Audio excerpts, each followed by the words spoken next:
Smurf, this is cold.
But I see the Duke in the chat. What's up? And the G. The Duke. Yeah, I understand that there's some where the white women at, like Duke in it, but a lot. Shout out to Duke from the UK, bro. Yep. Shout out to you, brother. I follow the facts first and foremost. Tell that to your mother, man. We don't play around on this channel.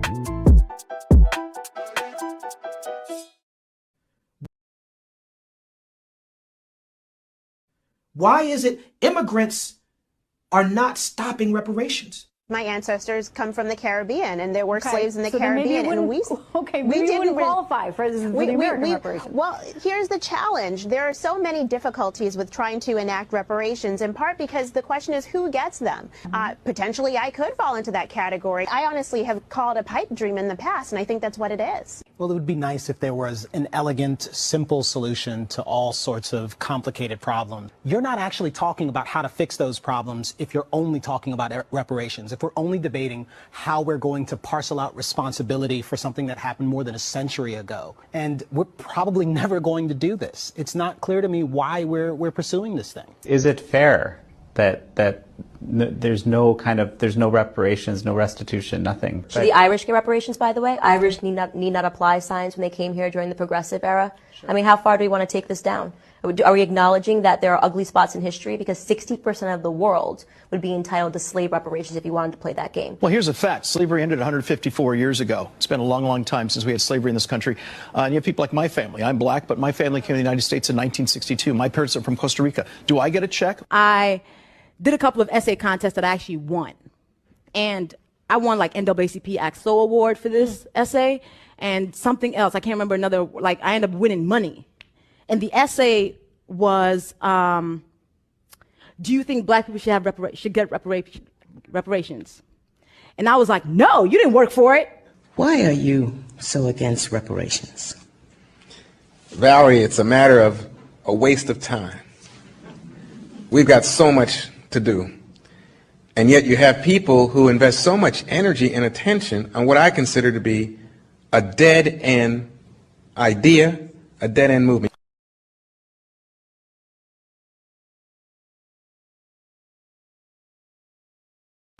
If we were to pay reparations today, we would only divide the country further. We would insult many black Americans by putting a price on the suffering of their ancestors.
No way.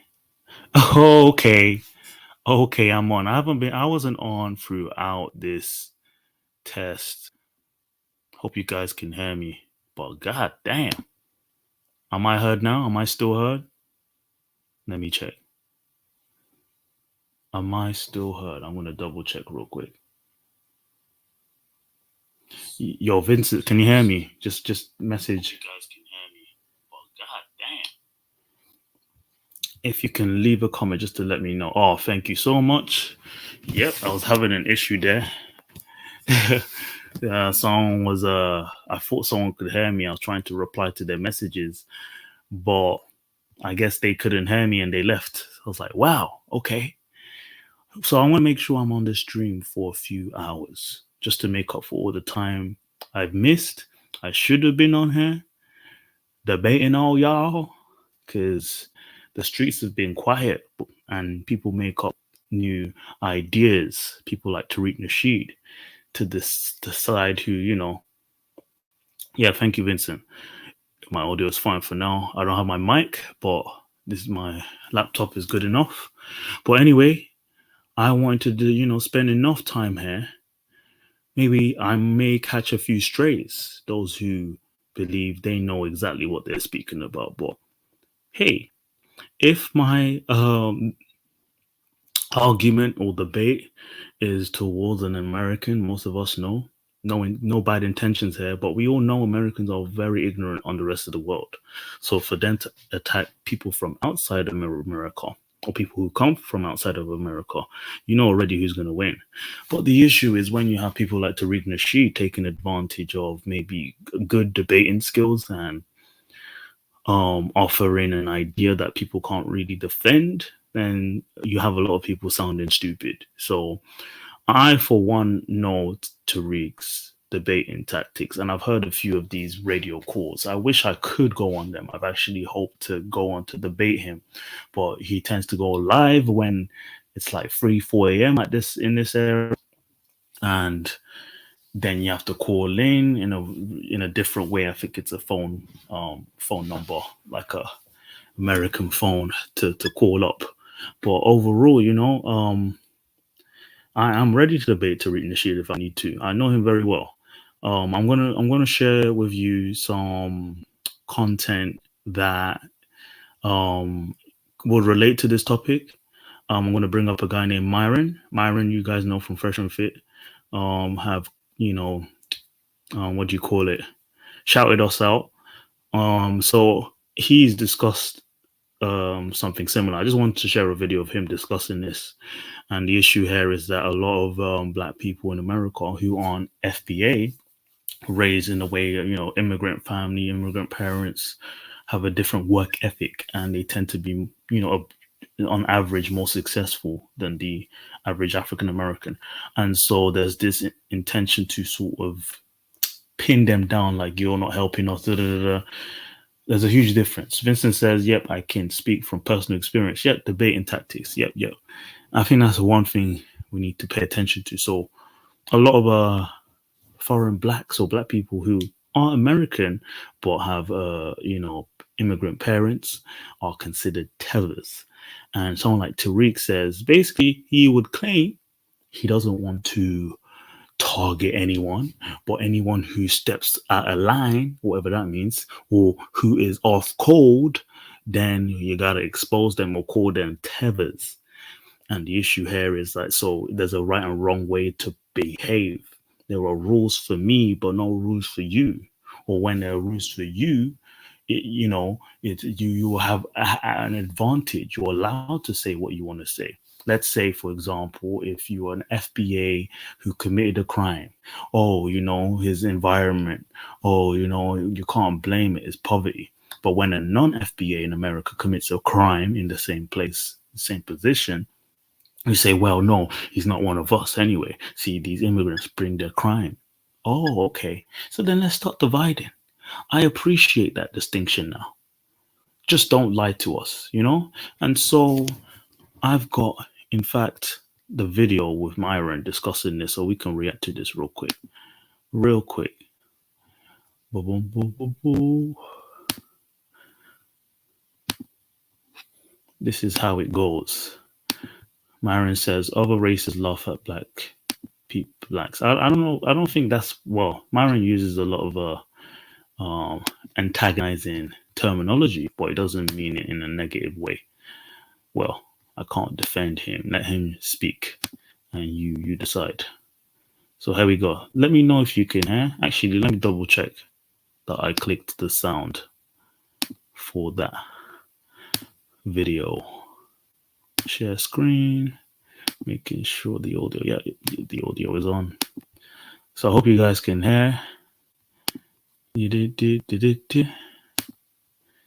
we go. So it's to do with this topic.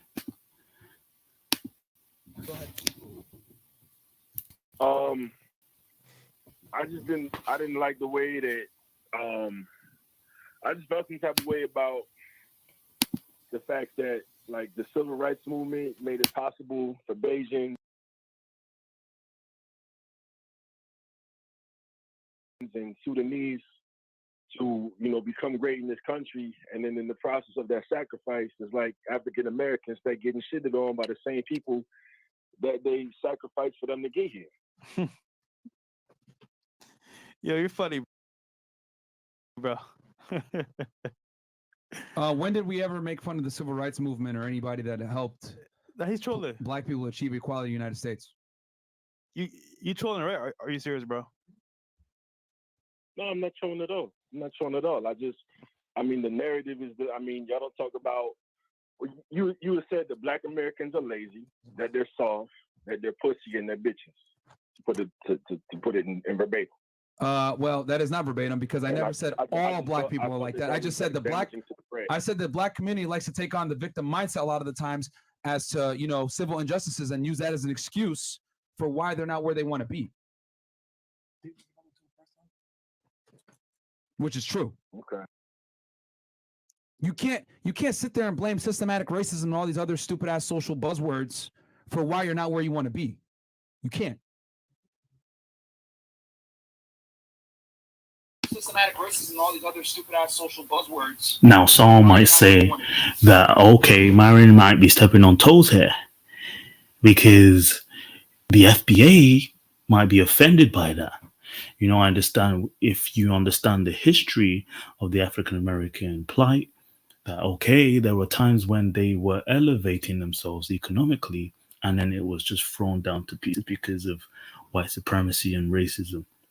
But then the idea is that so it's over or we can't carry on doing this? Vincent says, it's good that we're finally coming to the realization that we're all different and not the same, and that's okay. I will no longer be identifying as African American, but rather Nigerian American. Now, Vincent, you still have to let us know what made you claim African American. Maybe an FBA might say that you were a fraud. You were claiming something that isn't yours. You're not one of us. But are you maybe more accepting of it now because you feel rejected by them? Or is it do you feel more relieved that there's more of a distinction? You can let me know from that. But I'll carry on with this video. But yeah, with Myron, he will be stepping on toes with a lot of people. And he probably lost some following because if you're not children of migrants in America, you might be offended by this, which is could be interesting. When you have people that come into this country that don't even speak a lick of English, that end up owning businesses, end up making that money, end up becoming millionaires, etc., and people over here crying about, oh, systematic racism, oh my God, no, this is fucked up, I don't get the same opportunities. You got people coming here from China, from Africa, from foreign countries that can't even speak the language, and they figure it out. What's your excuse? That's all I'm saying. But what I am saying is that we can't sit here and cry about the past, about what happened. We got to become better and understand that we got to look at the opportunities that we do have versus what we don't have. And people like to use that as an excuse for why they're not where they want to be. And I'm here to say that's fucking bullshit, bro. That's bullshit. I'm a victim. Like, we really got to get out of this victim mindset, because here's the thing. I'm telling y'all what the other races think about us, and they laugh behind the scenes. They ain't going to tell you that, though. But if someone's got to tell the uncomfortable truth, it ain't gonna be white people. I'll tell y'all right fucking now. White people in the background, they laughing. Yo, these fucking black guys, man. Oh, these black people, all they do is cry and complain. Ha ha ha ha. Oh, they're buying more Jordans. Ha ha ha ha ha. Oh, they're buying more designer. Ha ha ha ha ha ha. Like they're laughing at you niggas, bro, because they look at it like, yo, these fucking guys, all they do is cry and complain about their situation, and they don't necessarily want to be better. Blah blah blah. And they just laugh about it. They'll never say it out in public, of course, because they don't want to be called racist or bigots or whatever. But I'll call it out because, yo, too many people have a victim fucking mindset. I'm saying what a lot of people wish they could say, but they. You heard that? A victim mindset. Now, I don't want to be in a position to tell people their disadvantages, their opportunities. This is up to you what you want to do with your life. But when you come from me, for behaving differently from you or having different views from you, and then looking at my heritage, my background as the reason why I have these views, then you're playing a very strange game. You're playing against your own motives, because then everything is on your identity, and that's what Tariq does a lot. Oh, it's because he's a Teva. Oh, it's because he's white. Oh, it's because, like, come on, you can't keep playing that game. Now I'm a white supremacist. Vincent says, when that's the only choice given a race/census forms, I had no other choice but to pick that. And at the time, I didn't deep it like that. Yes, I'd say I'm more relieved that we have more choices. Okay, yeah, that's a good point, Vincent. And you say, I could care less about being rejected by FBAs. I've never sought nor ever wanted their approval. When they are at the bottom of American society, LOL, who cares what a nobody thinks? Wow, that's tough, brother. That's tough, because that could really hurt someone's feelings. But the thing is, I hear a lot of these debates, and it seems to be a one-way insult. And that's why I want someone to insult, because we seem to have all the real insults, but for some reason they always go back to the 2-3 liners, which is, oh, why didn't you fix your own country? I was a kid, I was raised in the West. Well, what do you mean? You're talking about my parents or grandparents? Oh, well, why is your country in poverty? Like colonialism? Like, they know the answers, but they want to use jabs to insult. Same way we might use jabs to insult them. But the thing is, compared to us and them, we found a solution. We left our situation. There's been times I've always wondered, if African Americans hate the fact that America treats them the way they do, why can't they leave too? They can get an American passport. American passport is very strong and powerful in different countries. They can live in Europe, South America. There's a lot of them who do that right now. Move to East Asia. There's good livelihood. Or an English-speaking country, Australia, New Zealand, Canada. There's so many different aspects and systems that could, support you. And you're an American citizen. Like, you can do the same thing, but you're sat here complaining and begging for money. Yeah, we found a solution. Africans, Caribbeans, we left. We found a solution. Some of us decide to go back and help improve things. Guess what? Things don't happen overnight. So we finna go to better systems. To systems in order to elevate ourselves. Our parents take their children to Western countries to educate themselves, improving skills that couldn't be provided in mass in the countries, and then they can choose to whether to go back or not. Now, let me tell you something. If migrant Africans or Caribbeans want to move to America and they benefit from it, build businesses, become successful, that's on them. Congrats to them. You want them to give you your money, their money, because you believe you have the right to be in America more than they do? That's your problem. And they will continue to fight. And you know what? The only people you are insulting are the people that actually like you. That's the thing. People who debate FBAs are like, no, we're just like you. Oh, no, you won't talk to me though, because I would agree that you ain't shit either. I want your reparations. If I move to America now, I'm going to sign up for reparations. What are you going to do about it? Sat there complaining. What am I meant to? I don't care about complaining. I act on my issues. If I'm not in a place that isn't going to give me success or help, I'm going to leave and find another place. And it works. You're going to sit there and complain all day? That's your problem. Stay ignorant. Live in the hood if you want. You can literally move. You can move states if you're struggling in your home state. Grind, work hard, focus in school.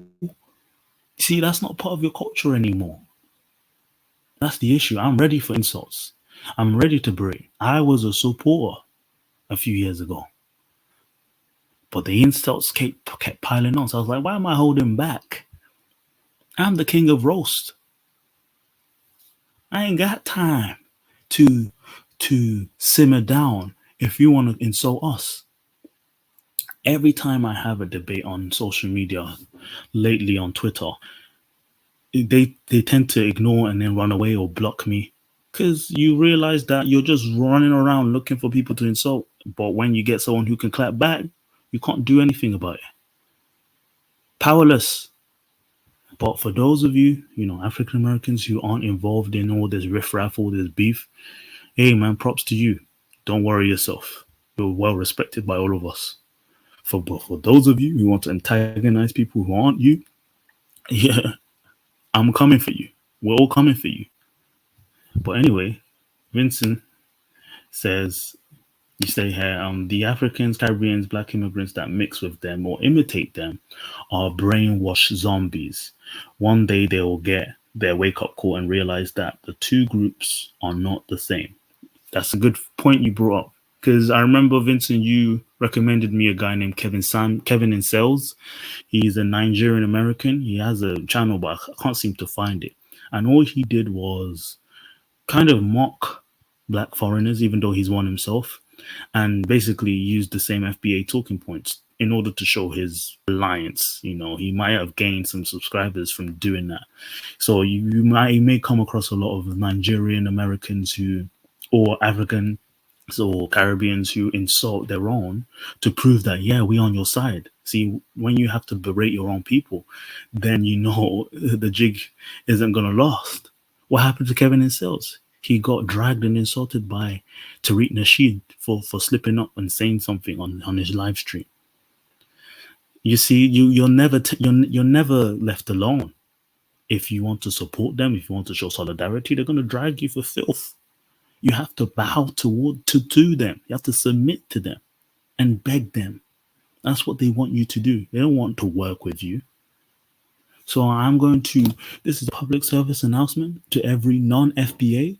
If you're in America or anywhere with the opportunity and they give out reparations, you better take it for yourself. Take it for yourself.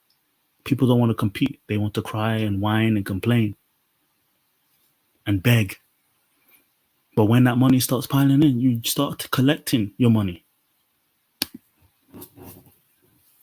That's how the world works. Finders keepers, losers weepers. It's a rat race.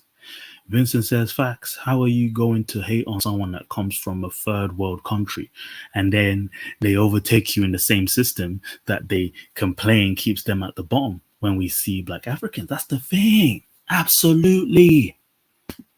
You are not frustrated that we left our poverty-stricken countries. You're frustrated that we came from poverty-stricken countries. And let alone with all the disadvantages compared to your disadvantages.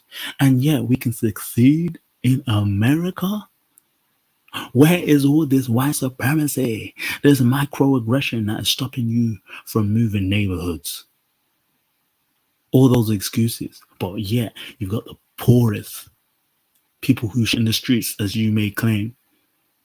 People who have flies on their stomach, as you may claim, yet they're taking over. Is that my problem? Is that their problem?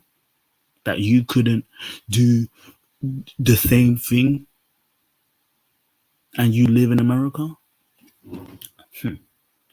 Vincent says, rising to the top and redefining the definition of black success and what it means to rise to the top and have everyone give you respect and attaining high social status like Nigerians are doing, yes, including East Africans like Kenyans and Ghanaians and Zimbabweans who are in America doing really well. Vincent says, his new YouTube name is Chaotic Truth. Okay, I'm going to search up what happened. Because I heard he got dragged by Tariq Nasheed. I don't know what happened, but I debated and I warned him, didn't I? I warned him. I said, watch what happens. Watch what happens. They're going to turn on you. And I was right. I was right. They turned on him. So I'm going to search up the video that Tariq Nasheed used against him. He said, sorry, but not sorry, but black immigrants, especially Nigerian immigrants, this guy is pro-Nigerian, will not bow to nobody. And they are very proud. Come with strong values, morals, drive, and aids them in their success. Facts. Facts. I'm going to look for that video or channel. Chaotic. What did you call it? Chaotic Truth. I don't know why he's changing his name. Yeah, I remember coming across his channel. I thought it was a weirdo. But, it's growing. I don't know. He does long hour streams. Still does long hour streams. I'm looking right now. But I think Tariq came for him. He said Tariq Nasheed is a scam artist. Right. Interesting. Bruh. I'll play that video after. But for now, let's finish this one with what's his face? Myron. But they can't because they're not colored, so they can't say this shit. You can't talk on black community situations because you ain't black. Okay, if I'm not a mathematician, I can't say 1 + 1 is 2? No. We got to operate in objective reality here and pull our fucking feelings out of it.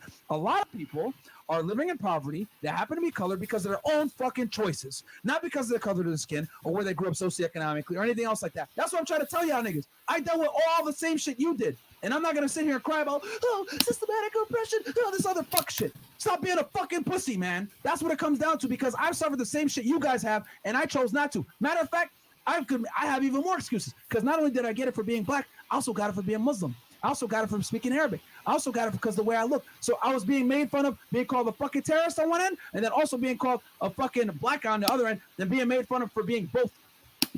So now we have African Millennial. Thanks for tuning in. I'll just let you up for 1 second. Not sure how long you've been listening to our stream. So you can turn on your audio when you're free. But overall, yeah, I think I've just gotten fed up of keeping quiet or biting my tongue. I believe that this movement is going to reach a threshold that people can't ignore or allow insults to just simmer through. We won't carry on, just ignoring these insults. So anyway, Vincent says, I love how non-black groups now know the difference between Nigerians and FBAs. Yes, let's fully embrace our differences.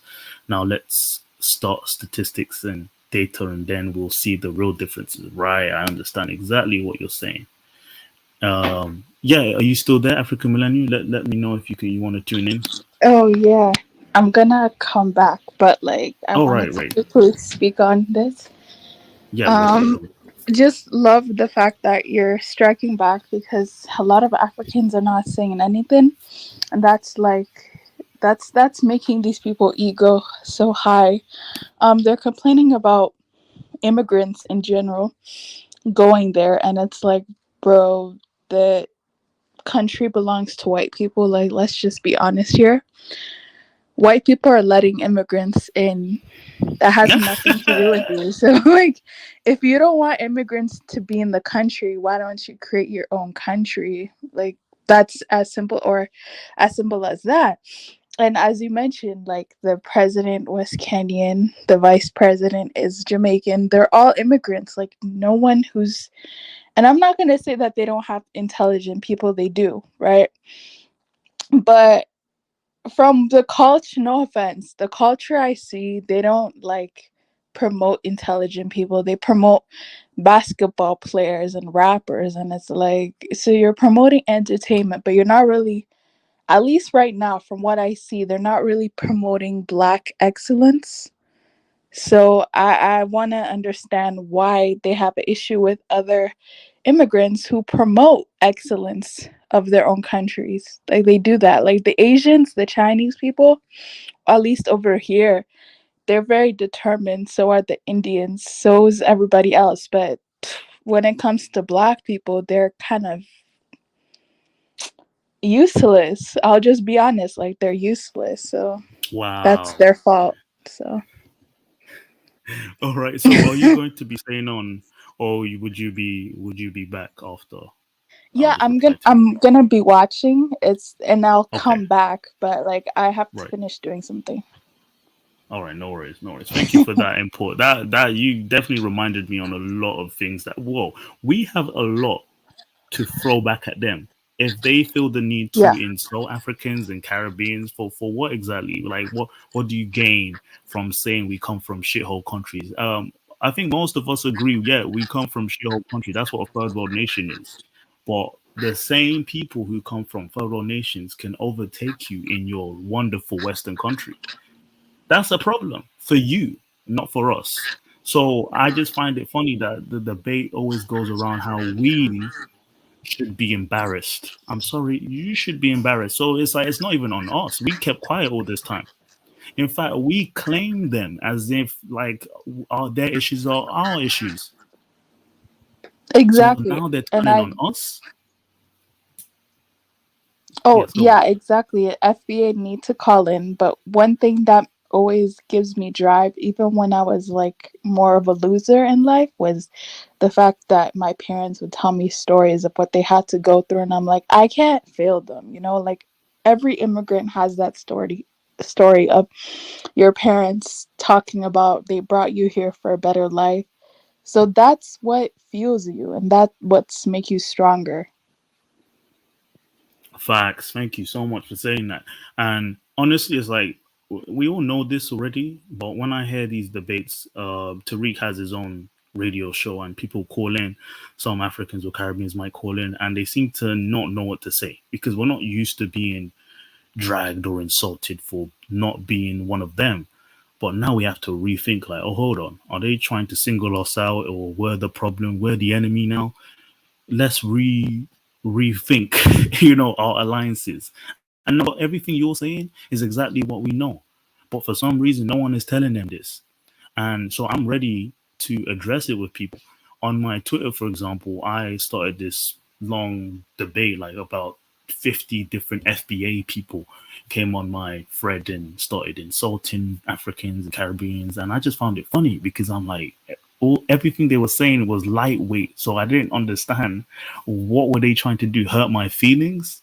Because they're the ones complaining they're powerless. Do you understand? So it's like, what? And you said it perfectly. It's white America that's bringing the migrants here. They're the ones with the power, and they even FBA admit to that. So why do you sit there and pretend as if you have any control over who comes in or out? Does it make you sound special?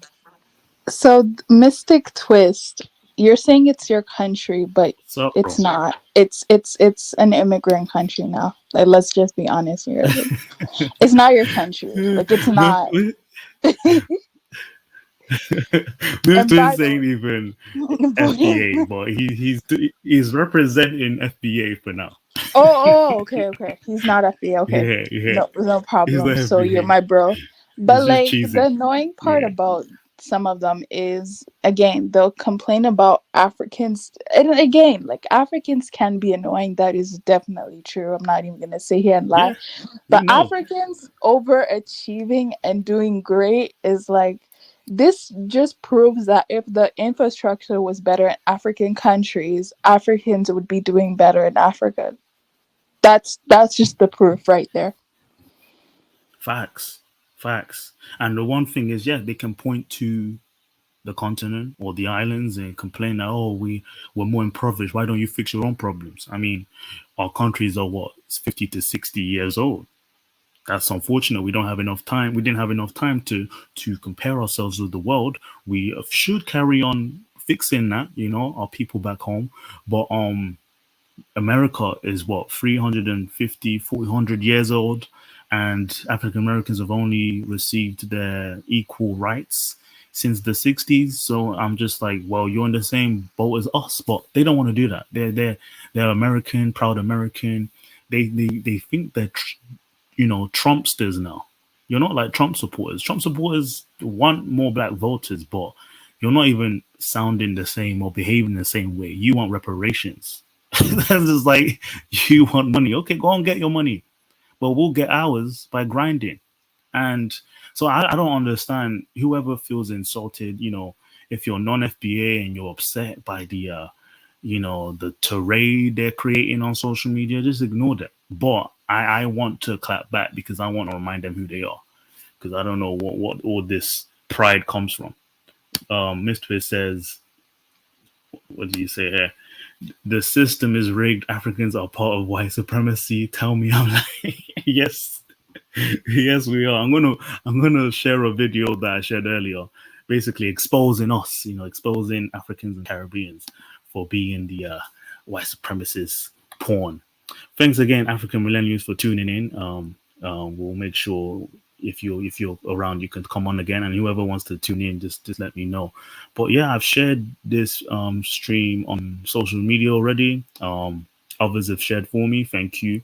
So I'll be on for long enough. So I'm not running away. I want some smoke for sure. Vincent says, if America was FBA infested, you best believe I would never know would any third world. Wow, Steve. I mean,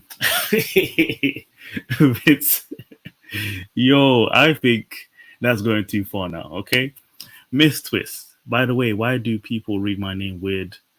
It's quite blatantly says Myth Twist. Oh, he spelled it differently. Who spelled it differently? Myth Twist. What's good?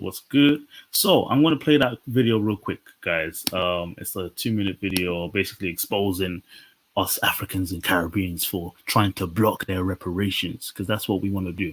Why is it immigrants are not stopping reparations? My ancestors come from the Caribbean, and there were slaves in the Caribbean, and we didn't qualify for the American reparations. Well, here's the challenge. There are so many difficulties with trying to enact reparations, in part because the question is who gets them. Potentially, I could fall into that category. I honestly have called a pipe dream in the past, and I think that's what it is. Well, it would be nice if there was an elegant, simple solution to all sorts of complicated problems. You're not actually talking about how to fix those problems if you're only talking about reparations. If we're only debating how we're going to parcel out responsibility for something that happened more than a century ago. And we're probably never going to do this. It's not clear to me why we're pursuing this thing. Is it fair that there's no reparations, no restitution, nothing? Should the Irish get reparations, by the way? Irish need not apply signs when they came here during the progressive era. Sure. I mean, how far do we want to take this down?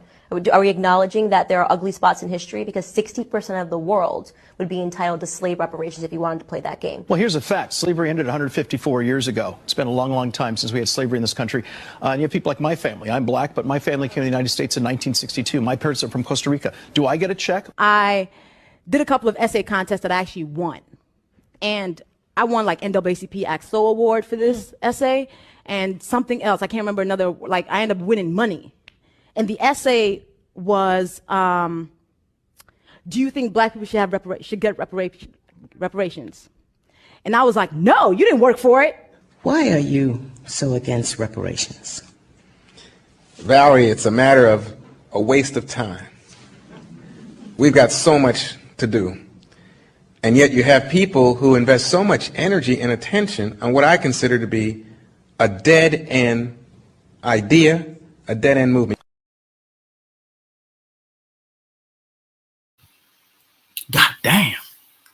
Are we like sleeper agents? Are all these Africans and Caribbeans in America sleeper agents, just coming in and taking y'all jobs, and they're in government positions, they're taking over the West Wing, White House, they're running all these businesses, running all these platforms, shade rooms run by African immigrants, Essence, they're promoting their culture, and they're ruining ours.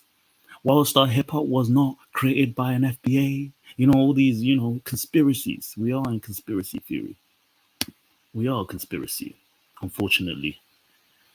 Miss Twist says, I don't know, it seems like all this video is proving is that these people are smarter than the average African American. Love my ass off. No, I don't know about that. I don't even believe that. But we've got these FBA leaders who are convinced that we are so powerful and so impactful that we would ruin their plans to gain in reparations and be a group. We're causing all the problems, not them. You know, I think I lost it with Tariq. Well, you know, back when I supported his work, when he claimed that there was in the news at one time when Atlanta had a HIV rate epidemic, I think 2 years ago, and he claimed that most of the cases were from non-FBAs. So don't believe the hype. It's not black people. And I was like, hold up. How do you come up with this bullshit? It's like, where did that come from? That non-FBAs are the ones causing the HIV rates in Atlanta? Seriously? But yeah, that's where I really, because I was trying to rationalize his points, like, okay, maybe migrants aren't being considerate of the group that are already there. But then now it's going too far. Now we're the scapegoat to everything. And you don't want to make an enemy of people who outnumber you globally. Okay? For every one FBA in the world, 500-600 Africans and Caribbeans, why would you want to ruin your international image? You know? Myth says AIDS spread. That's what we are, apparently. We spread AIDS now. Vincent says, it's their culture that is making them lose several IQ points, and we're simply trying to point that out. You guys are ruthless in the chat right now, but I kind of think we have to be ruthless, because the things that come out of the mouths of these leaders of the FBA, Mimi Tariq especially, ruthless comments, and he doesn't hold back. But, you know, that kind of allows people like Myron to say anything he wants, almost like racist. People might claim he's racist, but I don't know. So I don't want to hear no fucking excuses. Okay? Because if the KKK comes after me, they get like a double kill, triple kill. Y'all niggas over here crying, oh my God, oh, this is fucked up. You're not even black. Shut the fuck up. Because the same people that oppress us, the police, the white people, the man, they look at me as black too. The difference between me and you is that I don't use that as a fucking excuse for why I'm not where I want to fucking be. I use that shit as motivation. A lot of you motherfuckers, just quite frankly, you don't got heart, man. You don't got fucking heart. You're a fucking bitch. You're a pussy. You want to cry about your situation. You're out here fucking living on food stamps, got Section 8 housing and all this other shit. Why you gotta improve? I'm just chilling. Oh, man, yeah, I'm doing.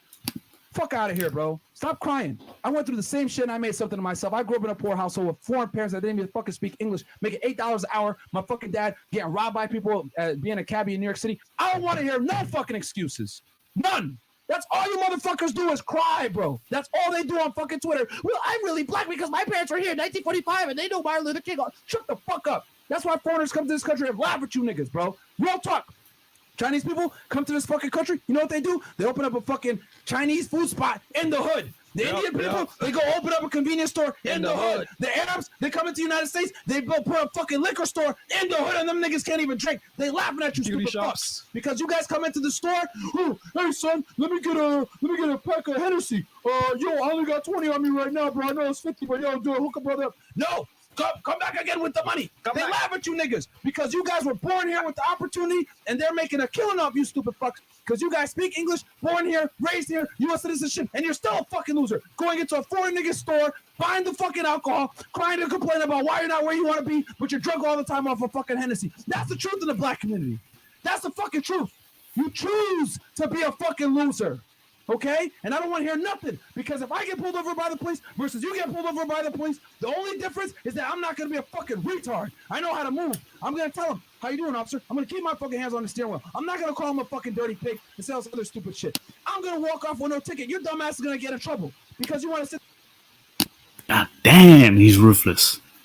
Let me know if my audio sounds good. I'm not using my regular mic for now. But man, you see, I remember hearing this when it was live, I believe. And I was like, oh, that's too harsh, man. There's no need for all that.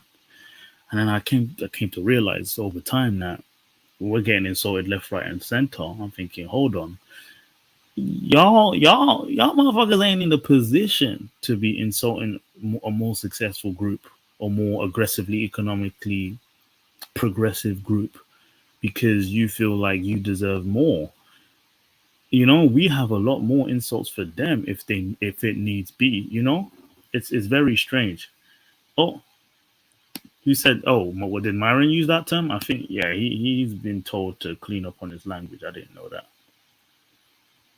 Myron's mad because I robbed his dad, really? In NYC. Mad. Okay, thanks, bro. I'll always get conscious of that because I'll listen back to my streams and it's like choppy and trash. I hate that. But yeah, you know, even I've always thought, oh, these insults are too much. But then I'm not holding back no more. Who am I holding back for? They need to feel the wrath. And what's funny is I remember debating this guy. Both me and Vincent and other guys have debated that guy. If you're familiar with Black Skin's Amazing, he made it his vicious motivation to insult non-FBAs, foreign black people. And he did the thing where as long as he's the one hosting the channel, he can mute you. He can put, paste pictures and videos of terrible things of countries in Africa and just paint a picture that, look, you Africans come from here and, you shouldn't compare yourself with FBAs. And what's funny is that that's the whole point of us leaving. If we come from shithole countries, we will tell you, yeah, it's a shithole country. We can't go there right now. But it's not going to stop us from taking your reparations. You know what I'm saying? It's not going to stop us from overtaking you in anything. This is a competition. We're not meant to wait behind you and support you. It doesn't make sense. Someone has tuned in. Hello there. Could you let us know who you are? Thanks for tuning in. Yo, Myron is just mad because I robbed his dad. That's the really? Truth. Oh yeah. I robbed his dad, bro. I robbed him in NYC. Why did That's you do that? Right. I robbed him in NYC. And he was mad about it. Okay, now we went from. Are you sure you're from NYC? You sound like you're from the South now. Like, make up your mind. Look, man, I just be morphing from time to time. All right, sometimes I'm Southern. Sometimes I'm East Coast, West Coast. I go where I want to go. Passport bros. Okay, Mistress. How you been, man? You shouldn't have even written that on the chat. I would have had to guess. Who the hell is this? No, I did it on purpose to see if you blink.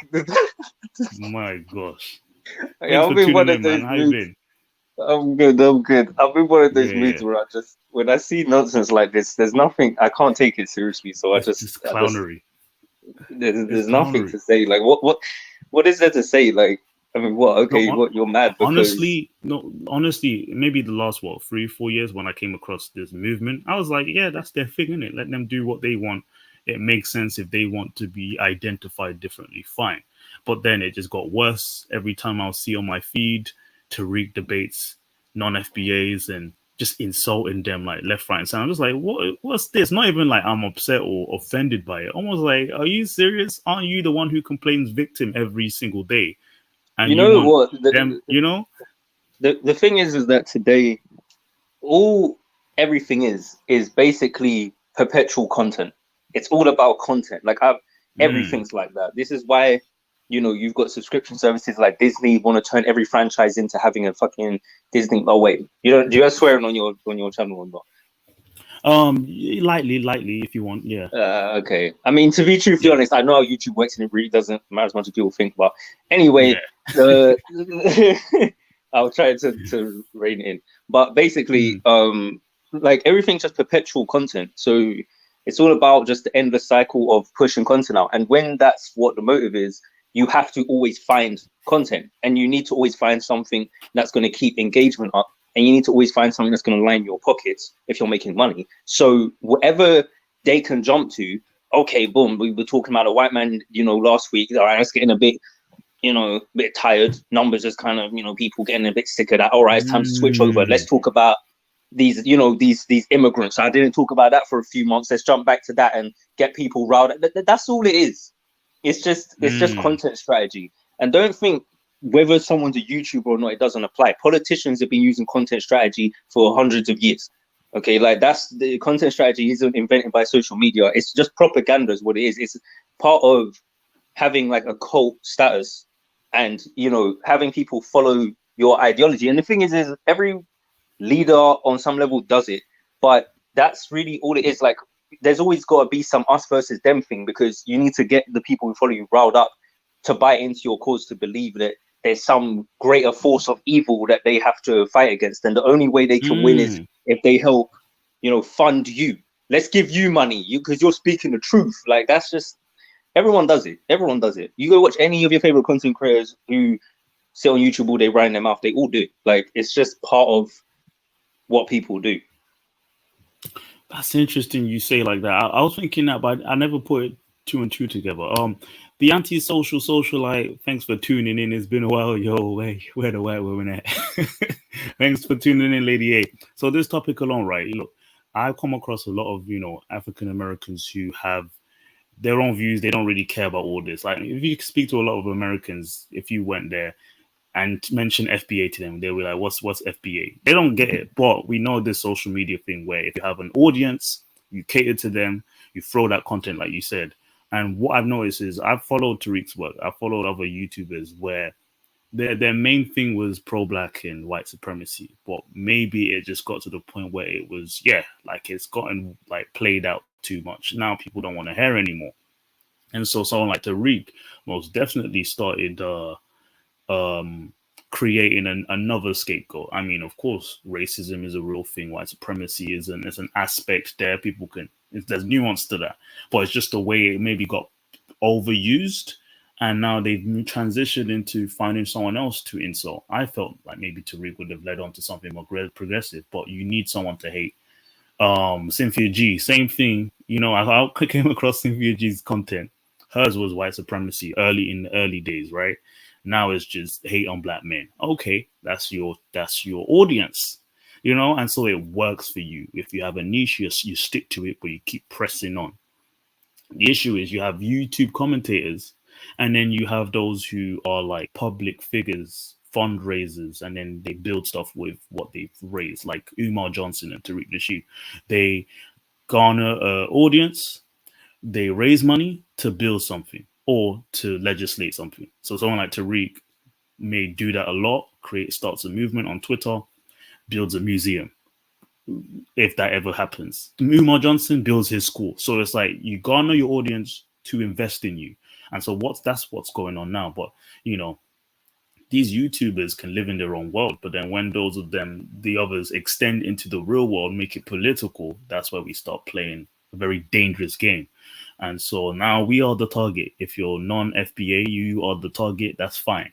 As I mentioned in my previous video, the only reason why he's targeting us because he's been banned from certain countries. I don't know how many different countries, but that prevented him from, I guess, growing his audience internationally. So what's better than maybe focusing on your American audience and making sure they feel like they're special and they should isolate themselves from the rest of the world because he's not allowed to travel in certain countries, so they shouldn't. That's what I felt was going on right there, you know? So yeah, thanks for tuning in, man. And like you said, it doesn't really matter to us, right? What should we do though, you know? Well, I'm not, I mean, it's not, I mean, I guess it's up to people what they do, but I just mean the main thing for me is the cycle of content thing, because that's something that you see in general, like in media right now. And I mean, anyone who does YouTube can relate to it, because if you make YouTube content and you start getting some views, your first thought is, okay, maybe I should do more of what I just did. And bear in mind, most people thinking that aren't even making money, not yet. So imagine you're doing that and then you also make money on top of it. Now you've got a financial incentive. Imagine now not only you making money, but you change your entire lifestyle because of it. Like that's how much money you start making. So now it's like your livelihood relies on you kind of continue. You know what I mean? And so now you get put in the cycle of content. You've got to keep pushing content and you've got to keep pushing stuff that's going to hit. Because if you don't, your livelihood's going to drop. And I know people might think, okay, whatever, but Tariq's still chatting West, like, you know, bun him, and fair enough. I mean, I don't care about him. Like, I don't watch anything he puts out. But I think that I'm just talking about the mentality behind it, because I think some people might be like, oh, why has he got this smoke? And like, you know, I'm just kind of saying, I don't think it's as personal as people would think it is. I think most of it's just about business on his end of things. Now, the people who follow him, that's another matter. They're the ones who probably got more of a personal grievance against it or whatever, or they feel some type of way. You got some blue collar guy who trying to get a job, he's struggling, and you know, he feels like the only reason is because white supremacy and immigrants. That's why he can't get a job. You know, he's trying to get in the tech sector and he keeps saying Indians and Africans in there. So now he's saying, oh, it's because of them. That's why I can't get a job. And it's like, well, that may have some truth to it. I don't know. I mean, I'm not going to lie. Like, especially if employers think, because there's some truth to it. Even here in the UK, like, it's some truth to, you know, sometimes employers will employ people who they think, okay, this person might accept a bit more shit. And immigrants in general are known to be more willing to take jobs or to take positions that maybe, you know, people who have grown up westernized wouldn't be as willing to take. You know what I mean? That's always been the case. Like, it's the same thing you have with the Hispanic people, like Mexicans who go to America and, you know, they'll do all those cleaning jobs or whatever. And I mean, what are you going to do? Say there's a conspiracy that the Mexicans are trying to take over the cleaning industry or something? Like, I don't even hear anyone talk about that actually when I think about it. Like, where's all the smoke for those people? Like, I actually, now that I actually think about, where's the smoke for like Hispanics or other races of people who do other jobs? I don't know. It's funny how it's specifically black people that they tend to. Yeah. You know, I feel I've come across that being you know, asked and answered. Tariq, for example, that's the thing about Tariq. He may create content online, but he's been connected with mainstream media and even politicians. I listened to a debate with him on it's like a black TV show, but it was hosted on YouTube as well. And he's debating two lawyers that advocate for refugees. So refugees from Haiti, you know, the Afro-Caribbean or the South American black people who live in the US and are trying to avoid ICE, you know, the immigration force. And he was debating with them about how their job in defending these refugees is actually destroying the economic opportunities African Americans don't have. And the lawyers were trying to give a reason why they're taking jobs that none of you want to do. And it's not like, you know, the respectable jobs, but like cleaning jobs and agricultural jobs. People are willing to take those jobs. And then Tariq was claiming that, oh, you know, these are illegal immigrants. The employers are paying them a lot less, and that prevents black people from even pursuing these jobs. And there was another guy who's running for some political position who was siding with Tariq. And that's my issue, is that, okay, it's leading on to the mainstream political realm. He has a public, he has public recognition there. And it's like, you've created a content, now you're almost applying it to real life. There's people who talk the talk, but don't walk the walk. We have a lot of them on social media. But someone like Tariq, you know, I think that he's leading on to even more of a sort of dangerous path in terms of the divisiveness. And as you said, his followers are more almost like they eat his words more than he does. So yes, you may come across someone who insults you more just because you're a foreign black person, and it's like, where does this animosity come from? When have you really interacted with people from other, you know, cultures that you want to insult them? So it's like, yeah. Where is that going to lead to? I don't know. But I know we're good over here, the UK people. It's just, how come it bothers us? We're in the UK. It's because they insult us too. Apparently, we're stealing their jobs, Hollywood jobs. That came out of nowhere, but that's always been a thing. I don't know. The last few African American or, you know, like slavery movies or like race, like what's the I mean, one? I'm not gonna lie, that is a bit weird. Like, why do they cast... Okay, let's think about it. Let's draw on that though. No, let's draw on that, because I watched the debate on it with Samuel Jackson and like some other celebrities, and they discussed how it's the Hollywood, you know, casting system, the way like casting is in the actors they hire, is that they see British actors and actresses as have more of an authentic approach to the industry. They tend to take more training in theater, while a lot more people in Hollywood kind of freelance and hope to get a big role. You know, there's more of a structure with British actors. And I think that was the thing. For example, Jordan Peele, very successful director, keeps using Daniel Kaluuya on everything now. The Nope movie was amazing, but apparently, all these lead roles go to Black Brits. So we are mixed into this argument as well, even though we're not in America. What do you think about that? Logic.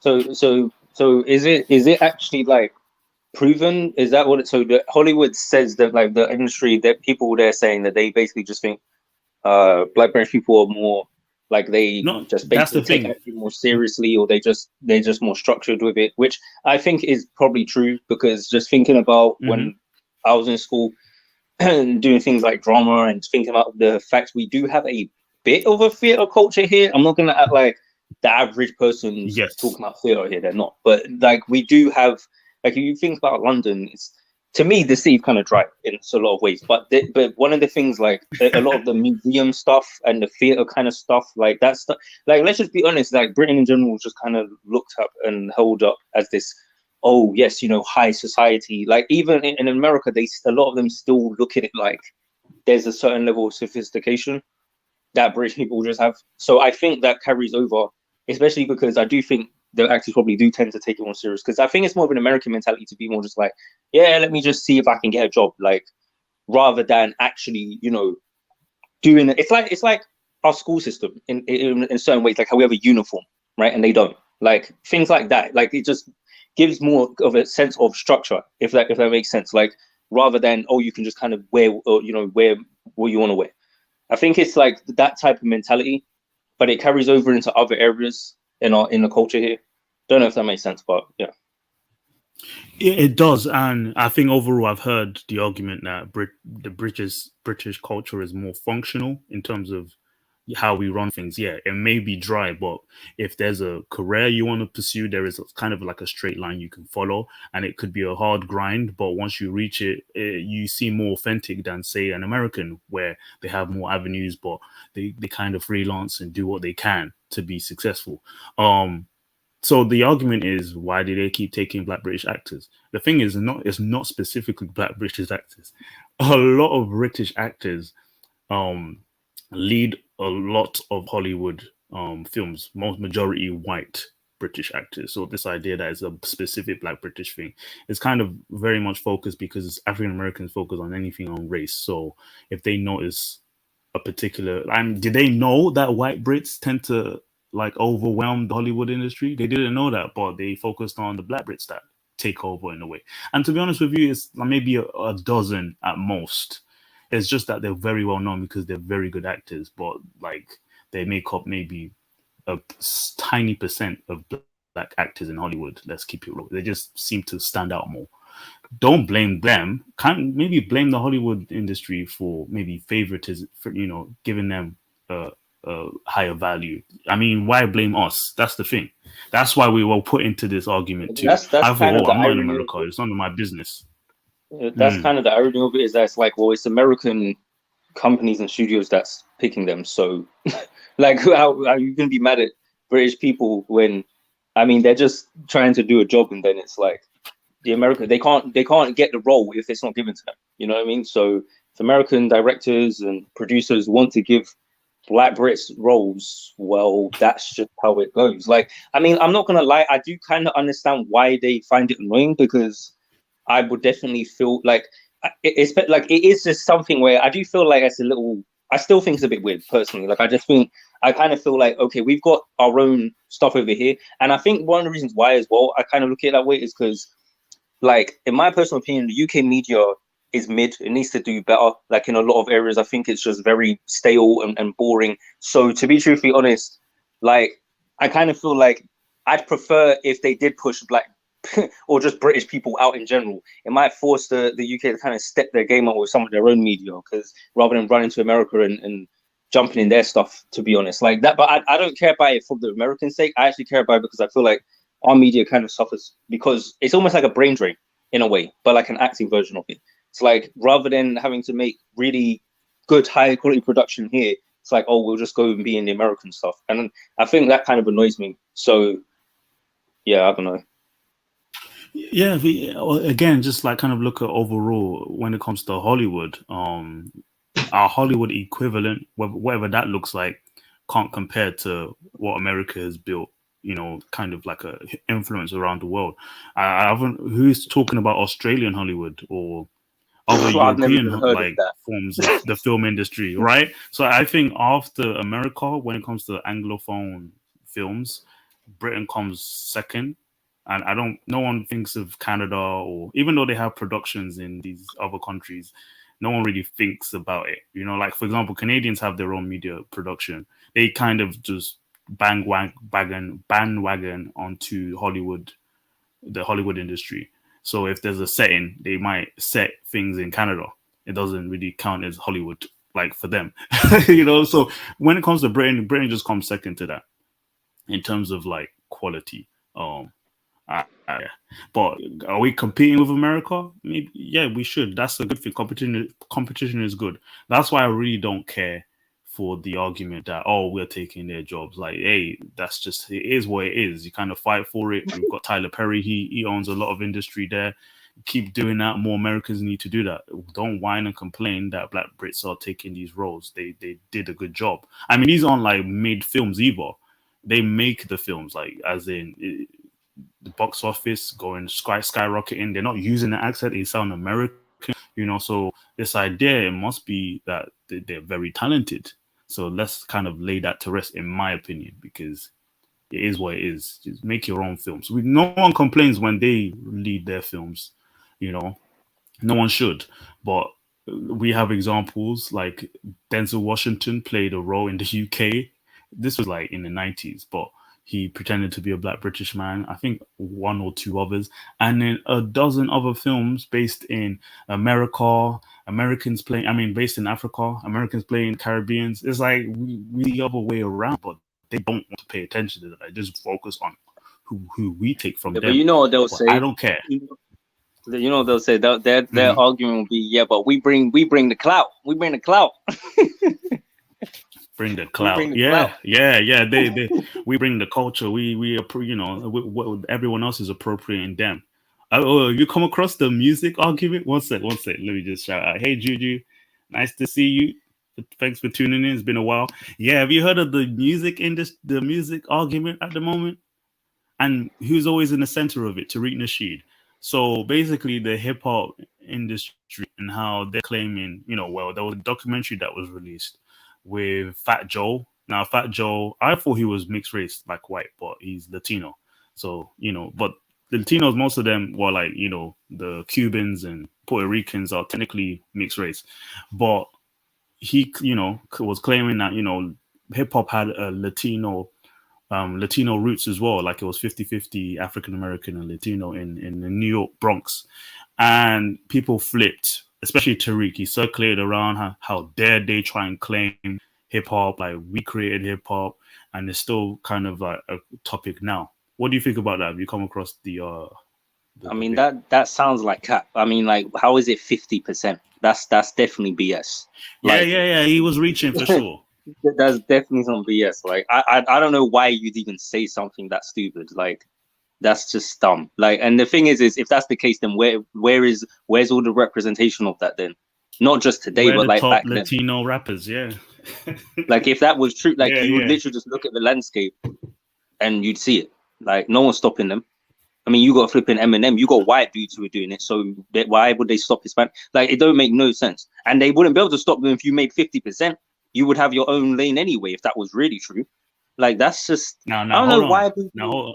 One sec. That's the thing. The idea is, Fat Joe, I think he was emphasizing that his community contributed to the beginning of hip hop. Okay, he can claim that, but people made more of a noise about it. And then someone like Busta Rhymes also came out, and a lot of those who have Caribbean parents also came out, like New York. Yeah, we made what hip hop is in the East Coast, and basically influenced hip hop.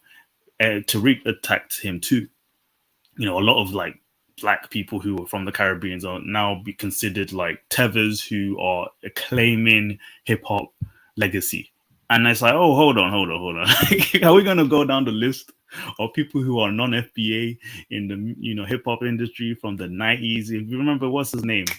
Is it Slick Rick, the British one what's his name? Once upon a time I think his name's Slick Rick. Yeah, he's British Black. Well, are they going to claim that he can't claim hip hop because his rhythm, his music influenced hip hop in the 80s and 90s? But it's like now we're going to remove the thread on who can claim influence. I don't know where that's coming from, but I would say, for example, another argument was being made that Afro beats was influenced by African American music. Now people were pushing back on that, like, why would you claim Afro beats, you know? And then they also claimed reggae and dancehall was influenced by American musicians. And it's like, okay, now you want to claim all of us, but you don't want us to claim you, like, as in, like, what are you doing? There's this one-way legacy for them. Okay, so this is very toxic in my opinion. Yeah. Juji says Slick Rick is the GOAT. Yeah, huge influence. Caribbean and Afro beats are very similar. We're all connected in a way, especially on music. I mean, we can't claim that it was completely isolated and created from our own. Everyone's influenced by everyone in the diaspora. Now, why are we making a thing? People like Tariq are claiming that we're all claiming them, but they can claim that we created everything they created. I mean, they created everything we created. They'll claim shit that, like, they'll claim things that's crazy. Like, they'll claim that they made the internet. Like, they'll claim that they made, like, wooden, like, doors and like literally anything you can think of. There's some African American out there somewhere in some hood on some corner with some malt liquor talking about how his ancestors built or invented every damn thing you like. And you know what the crazy thing is? I wouldn't mind that kind of. Well, the thing is, I prefer the energy of we did something rather than we can't do nothing because we're slaves. I prefer that energy. Facts. But why can't you just stick to what's reality? Like, why is it? And even if you're gonna delude yourself a little bit, you don't need to go that far out to things that's blatantly false. You know what I mean? Because the thing is that that's why people always look at you a certain way. And that's why you're going to get more people who feel like giving you pushback, because you want to claim things that's some nonsense. You know what I mean? And that's why, like what I just said about the Fat Joe thing, like, I just have that thought about anyone. He's Latino and I'm saying it about him too. It's just like, in general, what's the point in trying to claim things that is very easily, it's very easy to basically debunk is what I'm trying to say. So even if they're going to be mad about, oh, you know, you're trying to, you know, claim influence with this. I mean, first and foremost, how many, like, non-African American people are actually doing that? What, like a couple? Because I've never really heard. I don't hear people out here in London like, man, you know, I was listening to Beyonce the other day, and man, she needs to, you know, pay some respect because we influence. Like, I don't hear nobody say that. Nobody says that shit. So where are they finding these people? Like, sometimes I just think people just look for, you know what I mean? Because if you got some random dude from, I don't know, Uganda, and he's just talking shit on Twitter or something, like, we influenced you, blah blah blah, like, it's like they take that one weirdo and then they just extrapolate that to everyone and say that all of you are like that. And it's like I said, man, it's just content strategy. It's all for the sake of just trying to keep, you know, BS going. Black people in general love drama, they love nonsense, you know what I'm saying? And that lines people's pockets. It's just the truth. I mean, you already know from your experience on social media, you know that things like Clubhouse, you know what rooms will get the most people coming in there. You already know what it is. So you know what people like to pull up to. Beef. People love Exactly. beef, man. Exactly. Beef for the soul. So I'm going to share a quick video of, so there's this guy I debated months ago where he was claiming how, yeah, you African, he's Nigerian American himself. He's non-FBA. And he was insulting other non-FBAs that we need to get in line and, I guess, you know, be the support system for FBA, what that means. And I was like, you're talking all this talk, but they're going to turn on you very soon. And I was right. I mean, what's his name? Vincent was witnessing the debate as well. And I said, I warned him, like, watch when they turn on you, because all this caping you're doing, it's not going to last for long. And yeah, I'm going to share it right now. Because I don't know what's the point in putting your own people down just to make them feel good.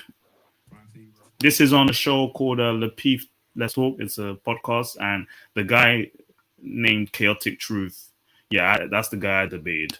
So I don't know. He said something about Tariq, calling him scam artist. You know I'm married to a black woman. However, I will admit that. I'd like to. I dated, and believe it or not, I've only dated 2 white women in my life. And Courtney, I have to say this. It was like being, and I'm not trying, I listen. It was like He's a bit odd though.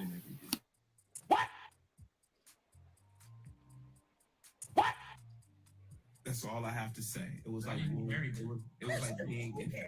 No, but it was. I got you. Why didn't you marry those? Oh, because I wasn't ready for marriage. Just for good measures, I just had to remind the people what type of mindset you're dealing with. You understand? Before I get into it, family, go ahead and hit that subscribe button for me. Come on back to see me, guys. You know what I do over here. It's time for some straightening. Huh? Did you catch it? Hit the like button. Comment, share, family. So I'm trying to get into the algorithm. You already know my routine, my stick. Hit the cash out. I'm a small fish in a vast ocean, Let me guys. I'm skip trying through to this. tell you, but I'm growing gradually. Getting on the radar, talking reckless, loose lip, diarrhea at the mouth, internal affair. Did you catch it? Boy, oh boy. Not gonna lie, FBAs are the comedians. They just Yeah, like this is some make extra you laugh at shit. times. Like this is mad extra, bro. Like let's get on with the fucking content, bro. Like it ain't a fucking rap video. Oh my Everything God. gotta be some Negro. Yeah, hit the line. yeah. Just hurry the fuck up. Oh, let's go. Niggas got shit to do. Got work in the morning. Hurry up. Because I Lord have watch mercy. this. I'll skip For through it. certain. Chaotic. He's back on the radar talking reckless, loose lip, diarrhea at the mouth. And this is why right here, this here is a quintessential And not gonna chaotic truth. Well, he was praised by the FBAs, but now they're turning on him. example of why FBAs are delineate because of this mindset. And it's some things that he said in particular that didn't sit too well with me. So I'm gonna address them. Well, they cause bad blood. It is what it is. You got Tariq. Mm-hmm. He's created this whole divide between Black Americans and Africans. How come he didn't do that in Hidden Colors? You know why he's doing that now? Because he has to sell a new drug to you. See, nobody's watching him. Is that what he said? Content, right? That's the thing. That's exactly a guy like what I this, said.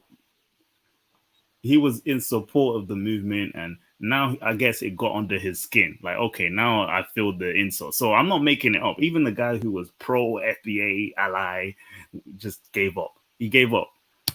In Hidden Colors anymore. So he has to sell you a new drug. He has to put it in your head that Africans are oppressing you. How in the hell is an African oppressing you? You've been in America for 4 or 5 centuries.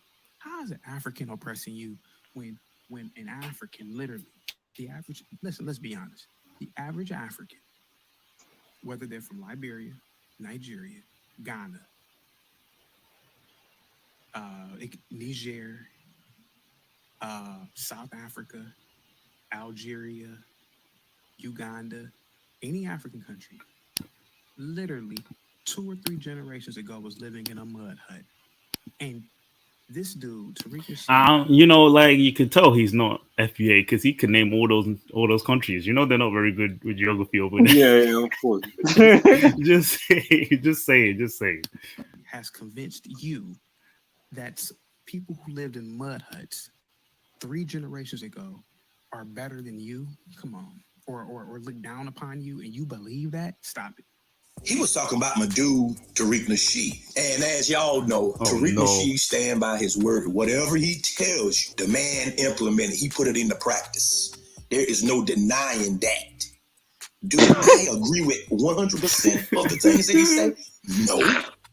No. On the flip side of that, take the inverse. I don't know one man I do agree with 100%. Huh? That's man. As long as he's not detrimental to the group, I can work with him. I can rock with him. Did you hear me? Now, chaotic claims with no kind of. I'm dead. No, I can't lie, dude. I love African Americans' energy. Like, don't get me wrong. At least they ain't right like most people over here. I'll give them that. Right. But fucking no, it's extra. See, that's why you have to speak to them in their language. You don't have to be polite about everything. That's why I'm ready for smoke. I will have another stream if necessary to garner more attention. I don't care. Bring me the smoke. That's what they want, right? It's entertainment. It's content. I'm ready for it. No Let's hear proof. it. With no proof at all, just word of mouth, that Tariq Nasheed is a scam artist. Can anybody provide any type of evidence? I'm not talking about your feelings. Get out your feelings. We talking about evidence, hardcore evidence. I don't care how you feel. I don't have nothing to do with your feelings because your feelings can be wrong. Ask women. We need substantial evidence to prove Tariq Nasheed is a scam artist, which we know because I've been following Flex since the Mac lists. Oh, and trust me, my subscribers know me. Me too. Me too. I've been following his content in Mac Lessons Radio. Very good advice he offered on that. And I can agree, he is a scam artist. I've come across times when he started a fundraising. A few of his fundraising went well, but one or two of them led to nothing. So people spent a lot of money. Like, for example, he tried to create a platform of like equivalent to Facebook for Black people. People raised about, I think, $6,000 to start up his app, and it led to nothing, and people just abandoned it. And so, hey, just gave money out. He somehow convinced his followers that, you know, it did some Jedi mind trick that it means nothing. Well, someone like Umar won't get away with it, but Tariq Nasheed will get away with it because, you know, he has a good CV, you know. Oh, me by now. I'm fair across the board. I'm balanced. If Tariq Nasheed was a scam artist, I would say, yep, he is a scam artist. But I haven't found nothing he did thus far to prove that he's any type of scam artist. Tariq do exactly what he said, when he said he's gonna do it, and all of the above. And this guy went on to say, Tariq don't live around Black people. What do that have to do with the price of tea in Britain? That don't have nothing to do with the... Okay, I'm done with that. I'm done with that kind of show. So again, yeah, they're turning on what's his name, Chaotic Truth, I guess, because he had enough of the berating and insults. It makes sense, you know, people just gave up on it, and I definitely understand everyone's concerns because he had an international following, and that's gone now. He doesn't need them anymore, and so he's willing to insult you if you're from Africa or the islands. So yeah, what's everyone saying? Juju says, I'm not trying to be funny. I'm not Team Sinji, but I'm getting a little tired of the Black Americans and they're finding someone to blame instead of having accountability. Hey, that's what we've been seeing for years. Do they want anything to change? No. Again, as Mitway says, it's content. They will continue to whine and complain. And I think the rest of us are tired because it's like, okay, we get it. You know, there's been an oppressive system against y'all for a long time, and you know, we are contradicting that ideology because if you have migrants coming in and are able to overtake you and they're Black, they're as dark as midnight. So this idea of colorism doesn't play with the Nigerians or the Sudanese who make it successfully because they're dark as hell. So this idea of colorism affecting them in companies, oh, they'll only take you if you're light skin, like that. That's old news, you know. So it just doesn't make sense. It just, they that's the thing. We are contradicting their like religion of racism. I call it slave science or race science. Everything is about race. They always stem it to race. I'm going to make a video on that eventually. There was this TikTok video of a woman who tried to explain why Black men run when they laugh. And she said it stemmed from slavery. And people flipped, like, not everything is about slavery. She claimed that Black men ran when they laughed. You know, when we laugh, some of us might walk away or run away because it's funny as hell, right? She tried to make it. I want to find the video so you guys can laugh with me. But I've had enough, you know. Mifters, do you have anything to say? While I'm looking. Nope, not at the moment. Wait, okay. I'm just gonna be looking for it one sec. Yeah, found it. This is hilarious. This was on TikTok. I was just like, what is she saying? And that's my problem with how African Americans, they always seem to find a reason for their problems, and it stems all the way back to slavery. I'm tired.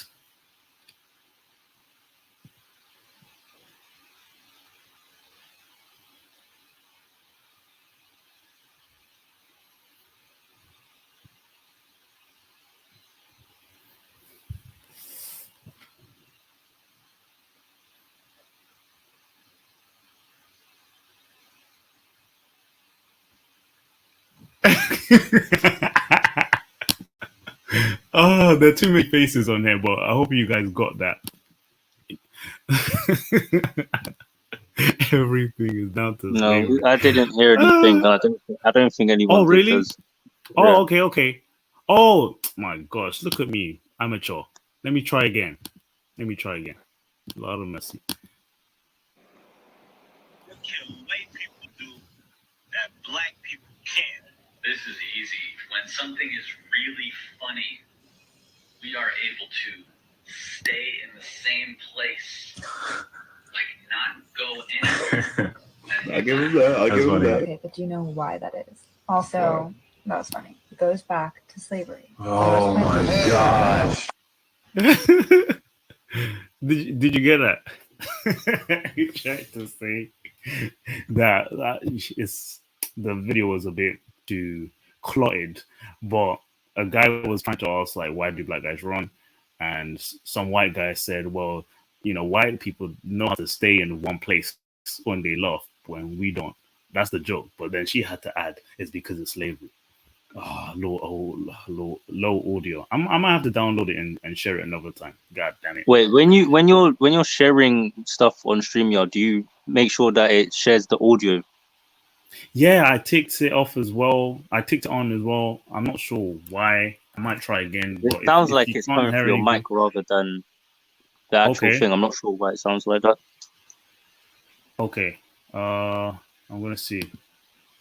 But okay, you know what? The audio to the actual video was trash. So that might be. I would have to download it instead another time. But anyway, yeah. So yeah, it's just that everything they can always pan it back to how the times that were difficult, and not like you're a person right now, you can make it, you can grind, like compared to the immigrants who are in America. Like do that, let's not always go back to why your diet is a certain way, you're overweight because of slavery. Like everything is because of slavery. Have you seen that one with the women that blamed it on racism, that the diets don't work the same?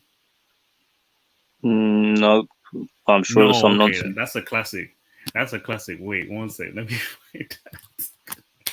Americans are funny, but it's almost like sad funny. Like it shouldn't be like you're actually serious. That's the thing. Fat black woman blames it on racism or white supremacy.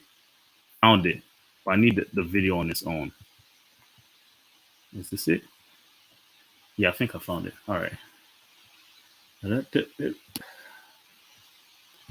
Please audio work.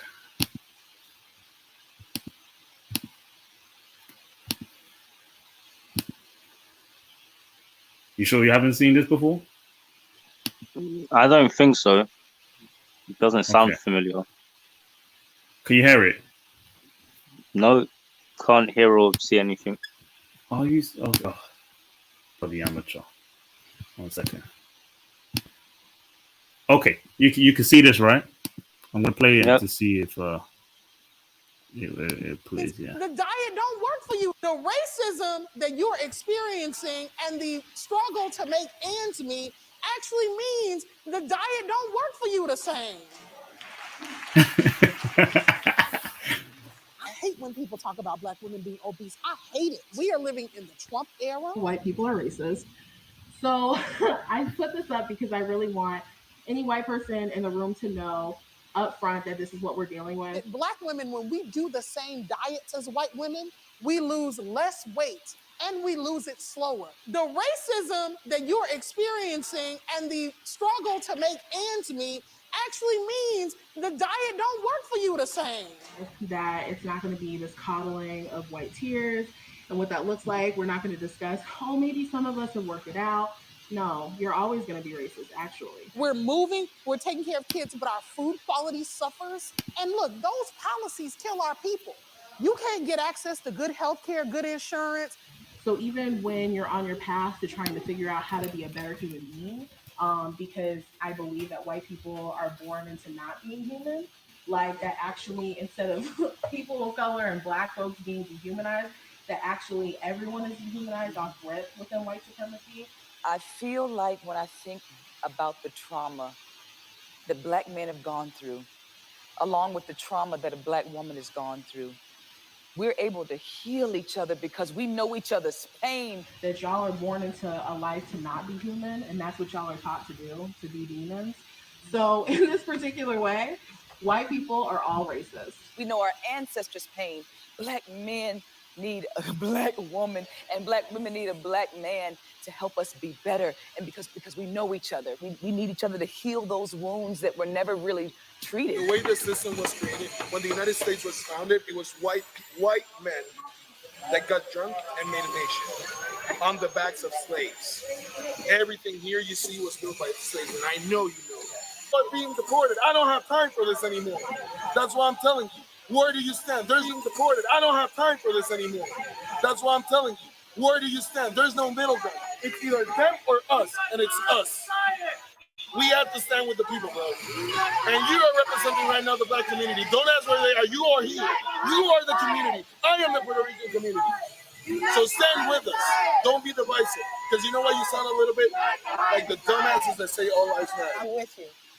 But I think it's also really important for us to know that we have the power to choose how we see ourselves. Sure. We will be fortified to fight all of these other external issues when we pour into ourselves enough to say, I love me, I am not the conditions that surround me, I am not my experience, I am more. Like, bruh, like, it's I can't. I mean, there's trauma behind it. I completely understand. But there needs to be an enemy. I don't understand. That's some BS. Like that whole people just sound like NPCs, like just saying the same script. Like it's the trauma, and we need to heal, and we shut the hell up. Like, and you know the we need to come together. How are you talking about? You need to love yourself, but it's like, yo, where's your afro at? Huh? Where's your afro at? How are you talking about love yourself when you're wearing that weave in your head? Be quiet, man. I'm sorry, like I can't take this serious. It's just ridiculous. Like it's just the nonsense that like it just don't make no sense. Like, and look, it's one thing if you're gonna do that, but then you just gotta understand you look like a clown talking about like, you know, anything to do with any kind of Afrocentric anything like love or self. Like, you're just gonna look stupid. Just don't do it. Like, but they will.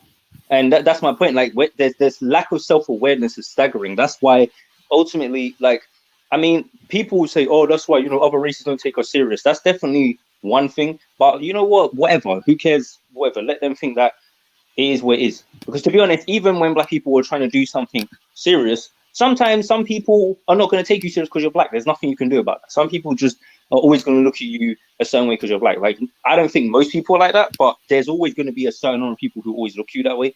So no matter what, so it is what it is. But I think just like the fact matter is, until like most black people can't recognize, they don't have the self-awareness to recognize how stupid and how dumb and goofy they look when they make certain claims. And they also don't seem to have the self-awareness to realize they're repeating tired narratives. So you're just saying the same thing that's being said.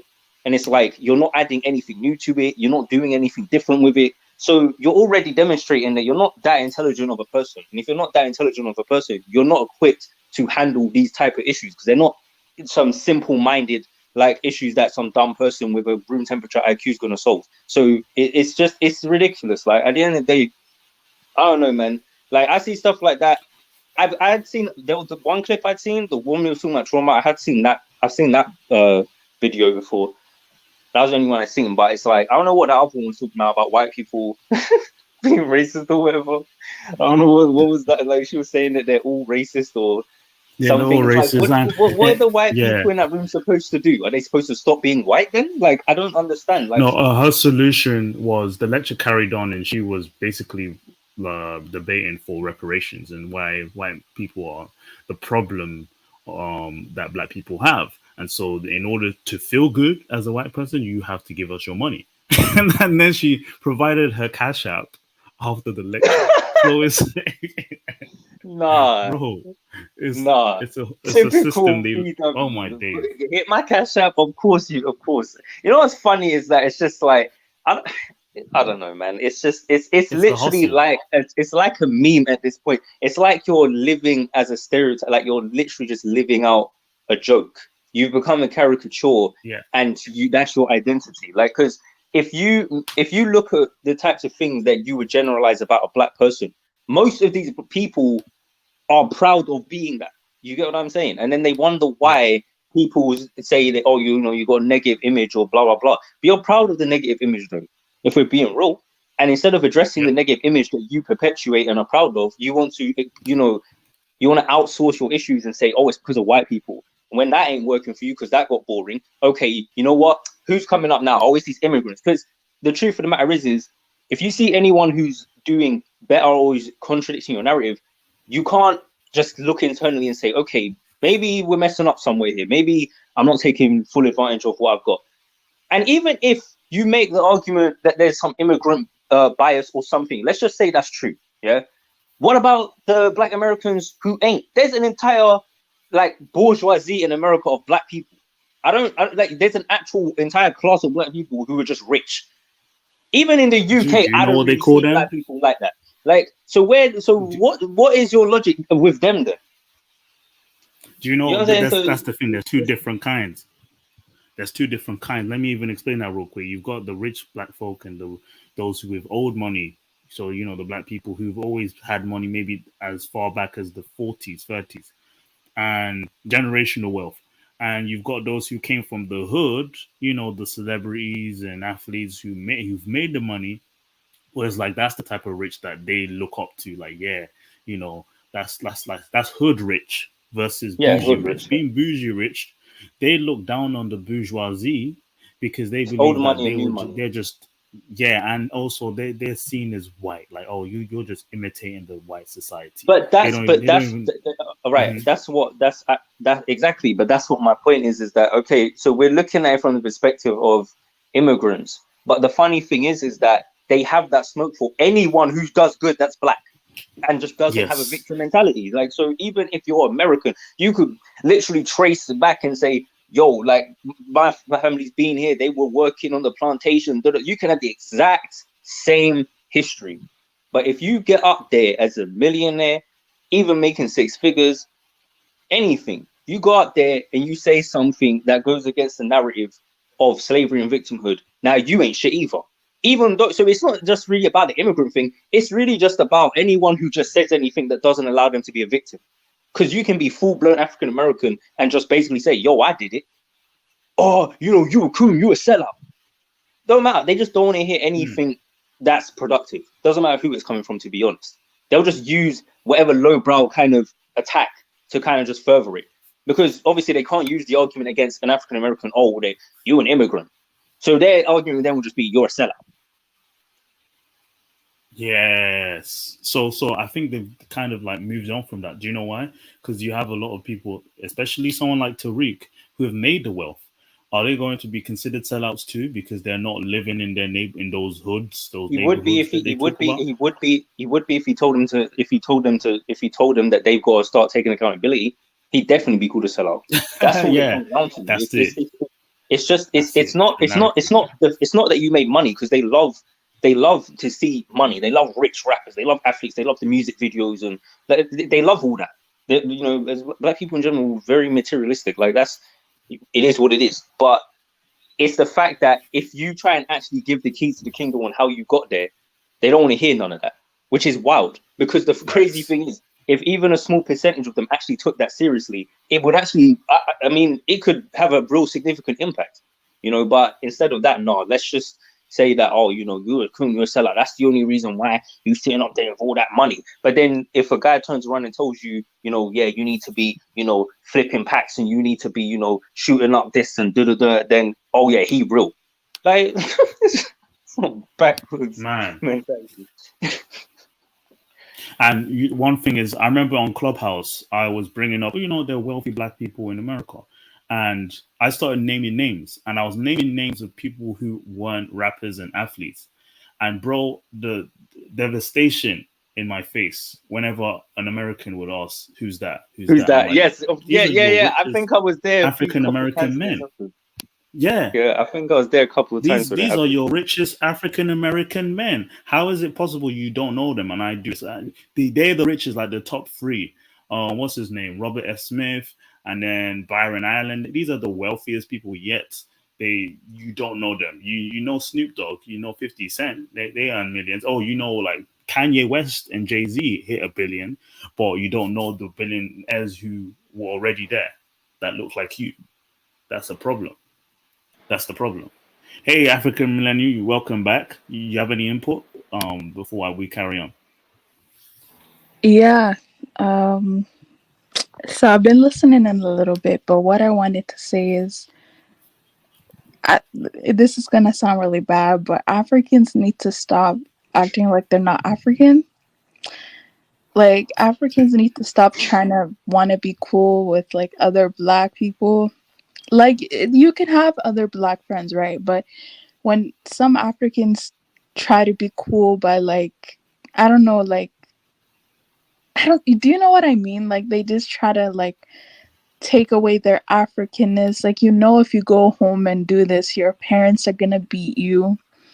But you want to be a gangster, you want to be wayward. Like, no, stop doing that. It's weird to me. It's like this low self-esteem that some Africans have, like the high self-esteem ones that go to college or go to university, come doctors. Those are the ones I want to associate with, not the ones that want to be gangsters and all this nonsense baby mom culture that is not African culture. Like, it's not. I don't know why they want to fit in so bad. Well, I would say that's the thing. Yeah, go on.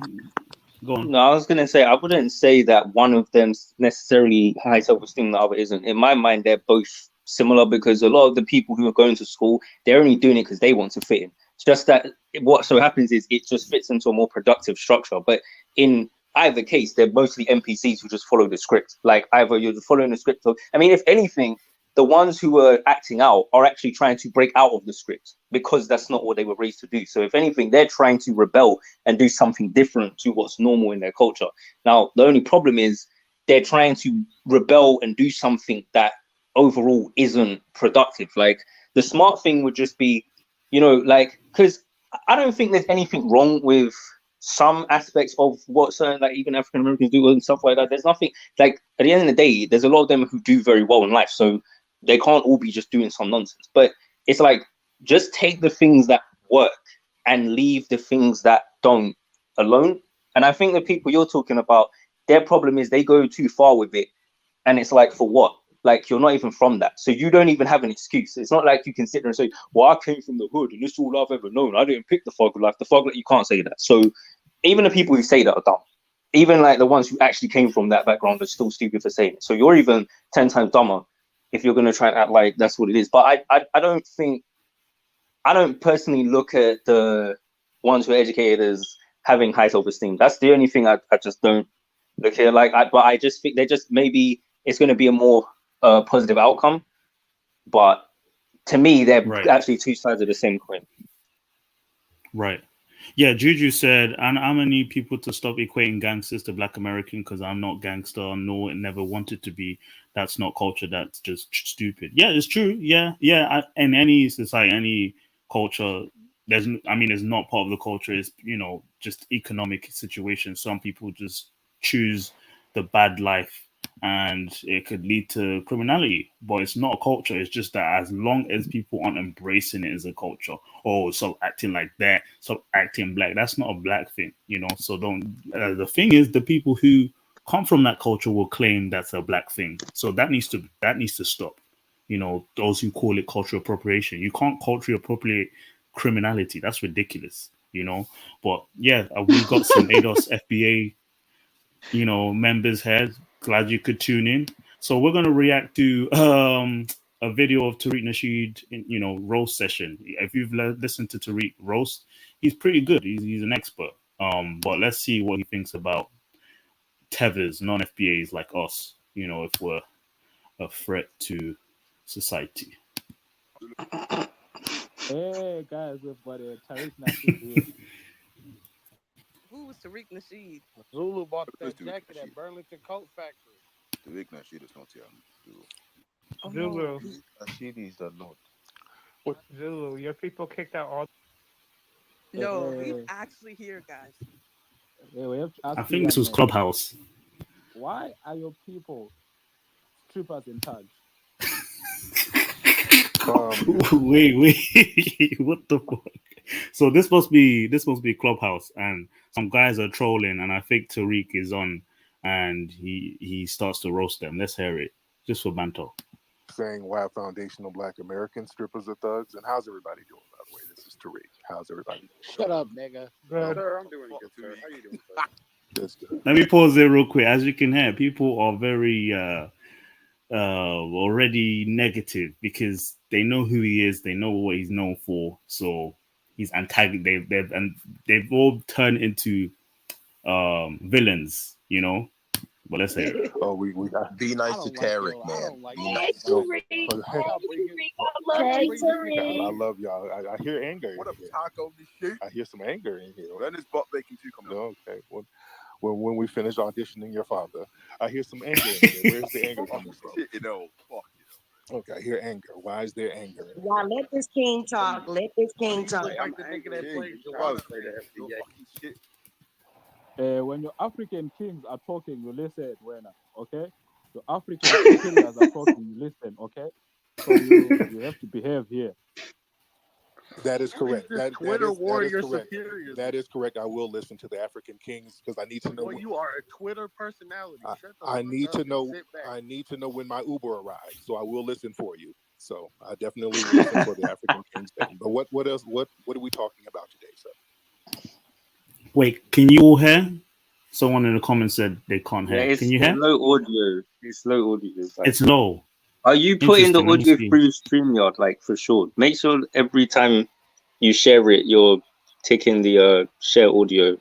Yeah. If you can hear something, then that's already because I'm using earphones, so you shouldn't be able to hear from my audio. So you, maybe so it's just it might just volume be setting. low. Yeah, it might just be low. All right. Yeah, I was trying to. Yeah, get on this song to wash your ass. I want to get on the remix. Anyways, young men, we're talking about why Africans are superior to the foolish Black American strippers and thugs. You can answer the question, young man. Superior how? How are you superior, sir? That's a question. If you're superior how? Usually answer the question. Oh, I have to respond to him. Oh, okay, young man. We are superior in every single way, young man.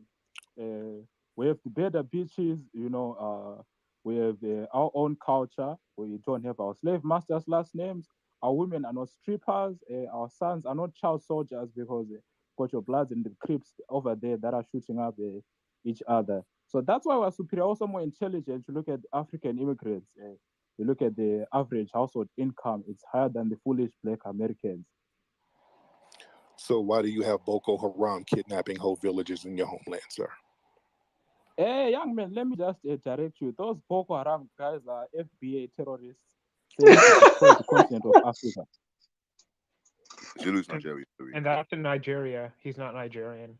Oh, okay. So now we're picking and choosing which African nation is what. So that's what we're doing. So we're talking about different nations and ethnicities. We're a different nation and ethnicity as well. So what's superior? I want to know what's superior. And what is your culture, by the way? What exactly is your culture? Zimbabwean. Okay, what's Zimbabwean culture? You mean Rhodesia? First of all, yeah, I'm glad that you gave me a country that's not mine. So you can attack that country all you want. That's good stuff. But Tariq right there asked what my culture was. Young man, that's none of your business, young man. But you brought it up, sir. He's South African, the rape capital of the world. He's not South African, guys. He's not from South Africa. So basically, he's okay. A lot of people are Hold on, ashamed to say Zulu where is they're whatever from. he wants to be. He don't even want to claim it. Yeah, if you're so proud of your culture, why are you so ashamed to claim it, sir? Young man, no one is ashamed of claiming anything.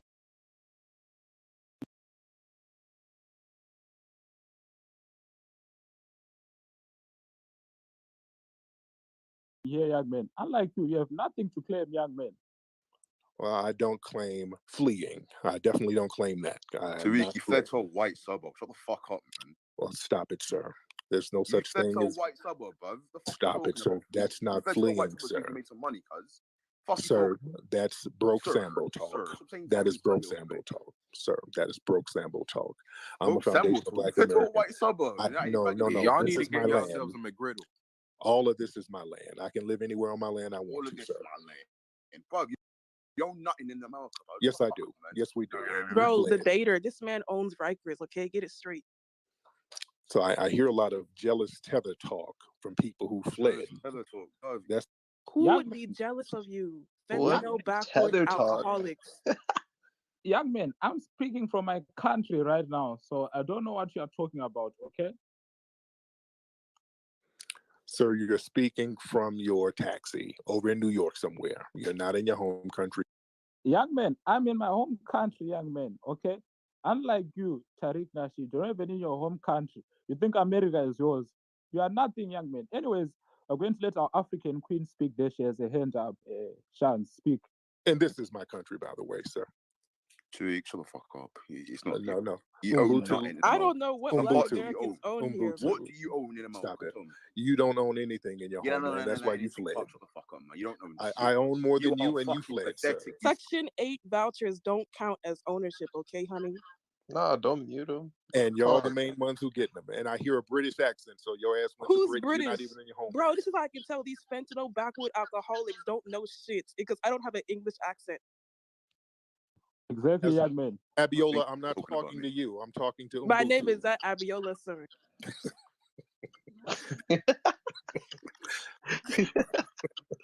I was talking to Umbutu. I wasn't talking to you, ma'am. Just hold your horses or hold your zebra. I'm sorry. I mean, for the we see that there's a lot of people requesting to speak. If you want to speak, follow the host and the co-host and Tariq over there. Then you can speak. No, it's Okay, fucking cultist. The jealousy. Why is there so much jealousy? What is there to be jealous of? Why would we be jealous? Because you're jealous because we are the face of Black progress worldwide, and you're the face of failure. You're the face of drug addict. Ma'am, you're the face of failure. That's why you Who left is your the home. face of failure, please? You, ma'am. You, bro. Listen, like 400 years, you're still begging for your life to matter, and you think I'm the face of failure? Don't even do it. Young men, you guys. Young men, the white men didn't consider you guys human for 400 years. You are nothing. You're considered as tables, as a desk, and now you think you're the face. Lord have mercy. Can you guys hear me? Yes. You hear me? All right. Okay. So this role session can go too far. Well, I enjoy that for a bit. It's just then it's like Black people just insulting each other. Like, yeah, we can pick and choose what's terrible about our background, our heritage, where we come from, the poverty, and on both ends. So it's just kind of weird that Tariq wants to focus on that as if he could win, because look what you're hearing. They can be very ruthless. I mean, there's another constructive debate I needed to look for. This was just more of a roast, to be honest. But he's done like he's like insulted people who actually cared about the conversation, like who actually want to come to the bottom line. Where was it? Was it this one? The problem of Black immigrants. It's just the same thing over and over again. On African American community that got people talking. I don't know why he feels the need to come for Africans or Caribbeans. Like, it's content, of course. No, I felt like Tariq that too also. in the beginning. Mm-hmm. No, I mean I felt like What do you think? overcompensating. Compensating exactly for what, being African American? I felt like explaining that, oh, not all immigrants are like this, blah blah blah blah blah. We love you, but I'm like pushing back from that because it's obvious not all immigrants are like that. It's obvious. You're right, because he knows that. For example, his staff, I think his assistant, is a Nigerian guy named Olu. So he's not. We're not stupid. He's not stupid. He knows what he's saying. So whether he's just throwing, Africans, foreign black people under the bus just because we can't defend ourselves, or because he knows we will support him anyway, so he's going to let his following target us. But the thing is, people let it slide when Tariq speaks. But when you see his minions, his followers, kind of like antagonize. Like, if you go on different people's streams, I think Mr. Uganda has streams where FBAs go on the stream. They will say, "Oh no, we don't hate you guys, but y'all better keep quiet. Y'all bow down to us." It's like, make up your mind. Do you hate us, or do you want to support us? Like, what do you want from us? I don't get it. Non-FBA callers get things off their chest. Like, he finds a way to trap non-FBA people and say, "See, they hate us. See, they don't like us." After you've antagonized them on social media, what did you expect? They come on your show after you've said all these bad things about, foreign black people. So yeah, he's had a lot of debates. Like, he enjoys hating people. I don't get it. Well, yeah, I'm gonna play another one real quick. But let me check the comments here. I ain't bowing down to nobody but God. That's true. Our FBA clan member right here says, "You are just taking the extreme of FBA. Isn't that what you guys do too?" Like, you may be a more of a understanding person. That's why No, you're here engaging he's with us. nice. He's He's very not. nice. Yeah, Yeah, he's very yeah. I nice. can tell. But what I can Yeah. say is that, like, what was I gonna say again? Oh shoot. Old age, eh? Old age. Oh, what I was gonna say is that FBA ate us, right? Like, I noticed that this is a problem Black people all over the world have. Like, instead of us, see, Black women are gonna get mad at me, but I used to do this too, and I don't anymore. I haven't worn weave in like 5 years. But it's like, Black women, stop giving outsiders your money. Black people, stop giving outside of your money. We can actually all work together. I know that sounds very Pan-African, but we can work together and be better. Then, instead of us always fighting online about who's better, like who has more money, who has more swag, okay, there was a live stream a couple of days ago, and Black people were literally arguing that they have more people in the sports team, and I'm like, well, do any of you guys own the sports team? No. Okay, all right. So Black people, stop arguing about things that are weird. Like, it's so low IQ, I can't deal with it anymore. The first point you brought up, were you talking about how you said giving your money to outsiders? Is this to do with hair, the hair industry or something? Mostly yes. It's really bad. Yeah. No. I think I've discussed this before. I never really want to touch on that. That's like women's business overall. But when it comes to like the hair industry, Black women and even men, we invest more in these Asian businesses because they provide the hair, the hair that the bundles that people want to wear, and that's where the most of the money comes from.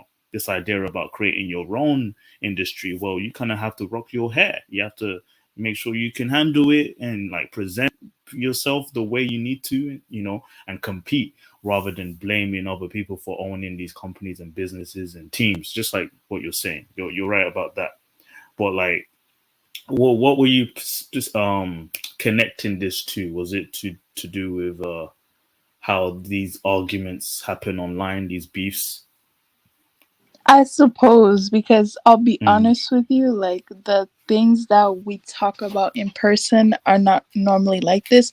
But one thing I notice about blacks together in general, we'll have fun at like parties, we'll have fun at events, but then I don't really see black people coming together to focus on businesses. Instead, they'll complain that white people are owning all these businesses, but it's like, you can't tell me every black person doesn't have money to invest into businesses. Like with other communities, even if they don't have money, they'll come together and they'll split the cost. But with black, well, generally speaking, black people, we're not like that. We're too busy trying to look better in front of the other black person, and I don't know why we're doing that. Yeah, you know, I completely agree. And to an extent, I wouldn't even put it on, you know, just blaming black people for our own problems. We should. It's just also remember that we have to start a few more steps behind other people because of how our history is. Yeah, it's just my issue is that the blame game needs to stop and more on if we want to fix it, accountability, like avoid this is your fault, is their fault, is we're owed something.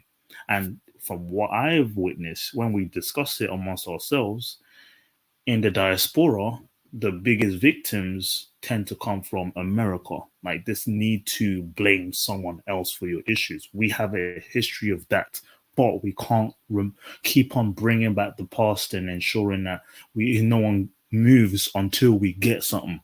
You know, like no, leave it. We were defeated people, and now we want to pick up the pieces and start again. Start making it about them, you know, like Tariq will make a point about how, you know, the Jews were reinstated, they were given back their wealth, not the same way. He just makes up vague ideas like the Japanese were paid off. No, that's not how it works. The Germans were paid off. He'll make this claim that every other group was accounted for except for us, and that's not really the case if you really read into it. Overall, we should be looking forward rather than playing the blame game, you know. So yeah, I understand that. The only reason why I'm even bringing this up because I've avoided all this, you know, scruffle, this beef. It's been going on for a few years, but I've just ignored it. But now it's like it's got to the point where I have to explain to other people what's going on. Like, you know, I had to explain to my friend who is a white guy. I'm non-FBA. It's like, what the hell is that? And I was like, you know, I'm not a descendant of the slave in America, and so I'm considered an outsider. You're like, what? You're all black? And I was just like, yeah. Having to explain it to people is ridiculous. So I don't want to have to deal with that. So I want to squash it before it goes anywhere else. Well, I'm just one person. Yeah, so let's carry on listening to the clip. Mister, do you have anything to say before we carry on? I hope you can hear the audio. Okay, cool. I hope you guys can hear the audio. I'm not sure. Let me recapture this actually. One sec. I don't know. I should be good at this. So this is just another video actually. Without the roasting. Yeah. Africans can roast too. We won't hold back. Here we go.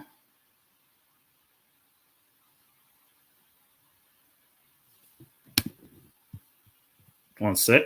And I'm an American citizen.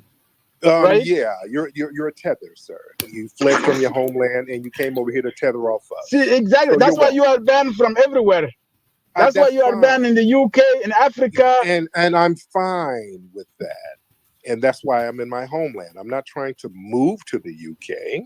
So that doesn't really hurt me in a way. Yes, I'm banned from the UK, but I have a beautiful homeland that my family built that I'm not trying to flee from. See?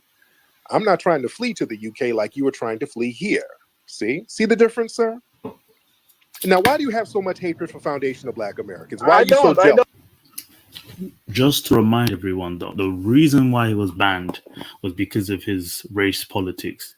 But then that's when he stopped, garnering an audience from the international, um, areas. He didn't really care much for black people in Europe or Canada or Africa because he's been banned from all these countries.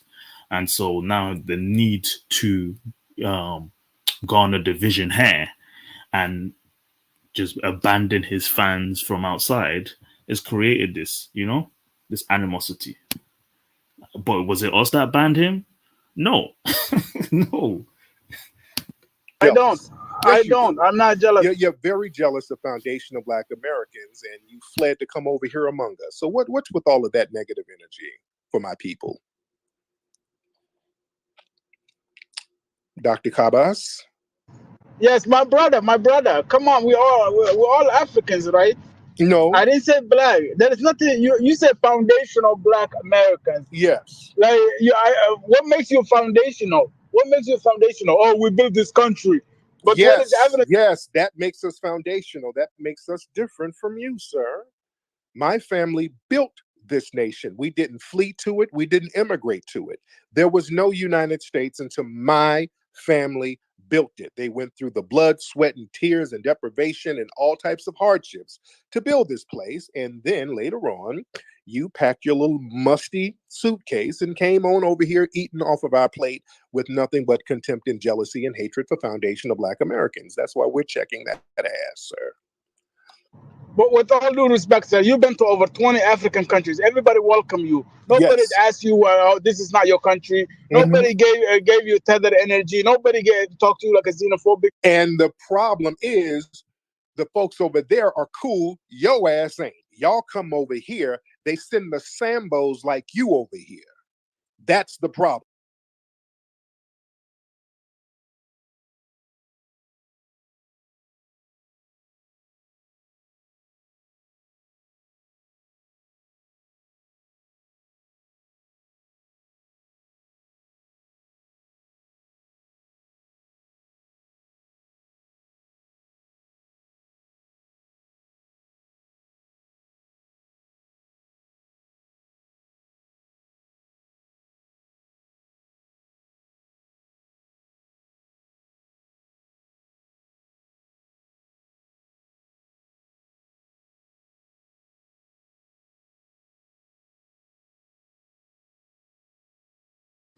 The video is paused, I think.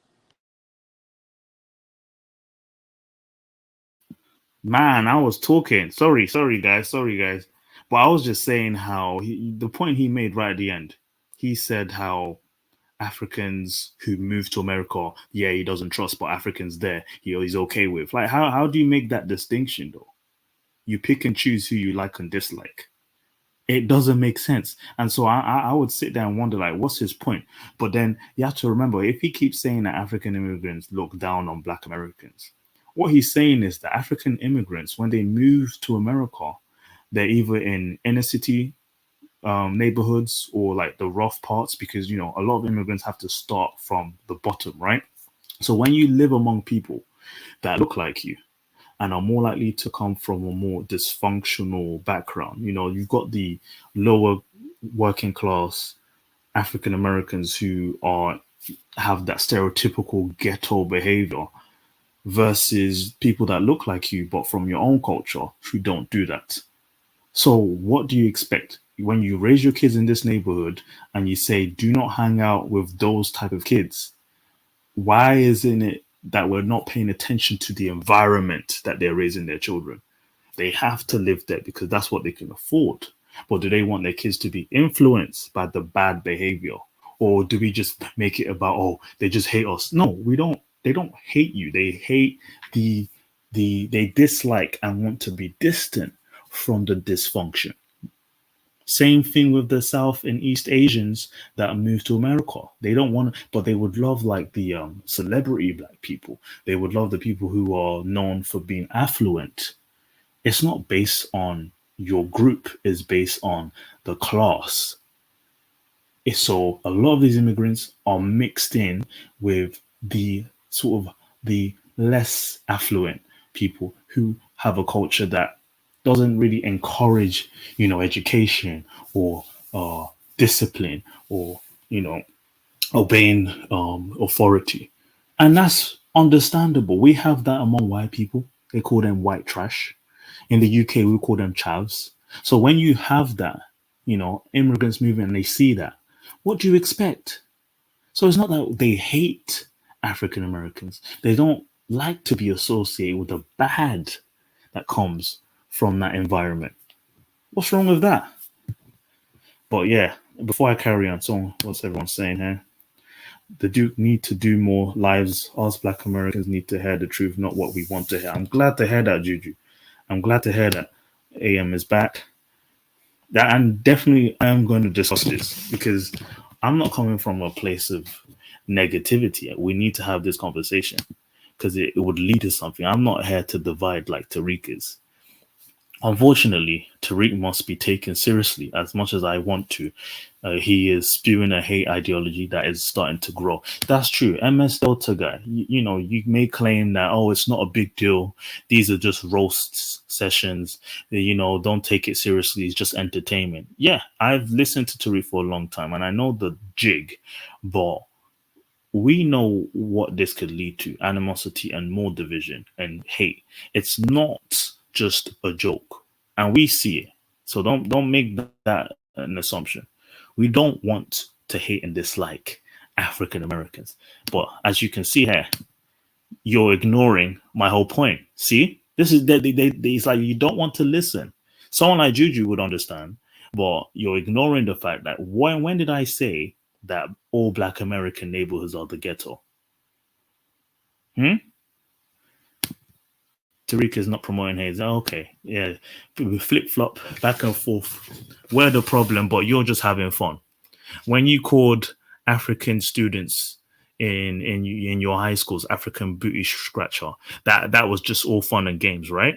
But when Africans may have used the term akata, oh, that's an insult. Like, you have to pick and choose what's fun and games and what's going to hurt your feelings. Like, I don't get it.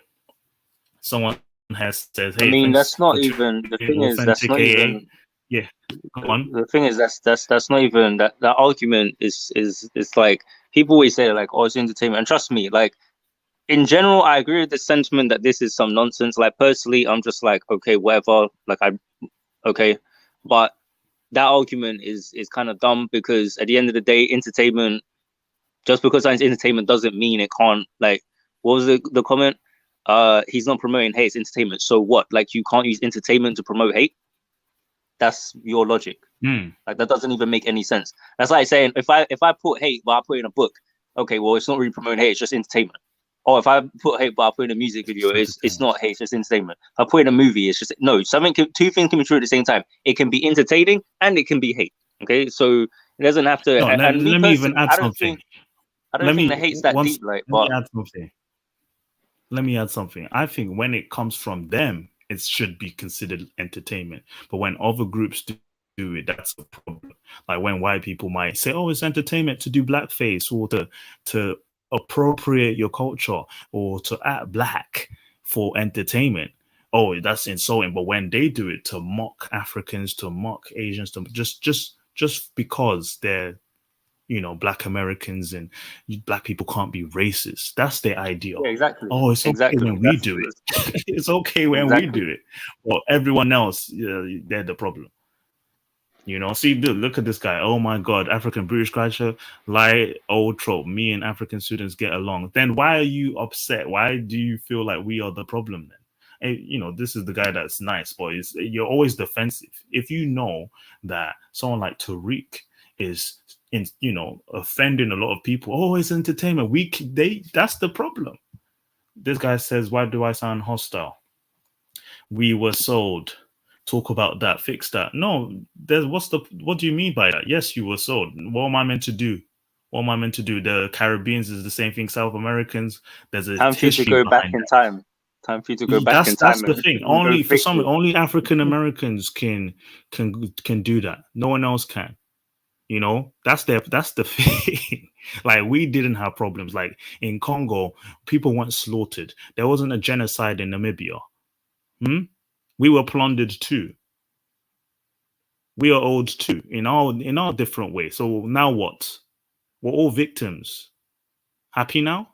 I don't understand. It's like this is from pure lack of education. You don't even know other people's history. We know yours. And that's the problem. But anyway, I'm not sitting here to pick and choose, every debate here. We can talk about this every day. Well, what's the point? It's only YouTube. If you don't live in USA, you don't know. In USA, FBA and Africans get along. Oh, really? That's not what we're hearing, though. It's only YouTube downplaying it all. That's true. A lot of people don't really get involved in all this nonsense. But when you start attacking people who are non-FBA in politics, or just the claim that we're just taking your roles, taking your jobs, or when a non-FBA Well, commits a crime, it's them. Go on. I don't live in the US, but I live in Canada, so it's pretty close to the US. So I go to the US quite frequently. And MS Delta is right. Most of this is online banter and beef. The only thing is, what some of these ADOS FBA don't realize is this online banter beef is being promoted everywhere. So you're having even Africans on the continent now becoming anti-ADOS because of what they're hearing, you know what I mean? So it's really it's not good. I don't take Tariq Nasheed seriously for obvious reasons. He said he was gonna build a museum for his people, and he hasn't done he said he's gonna do so many things for his community, and he hasn't done it.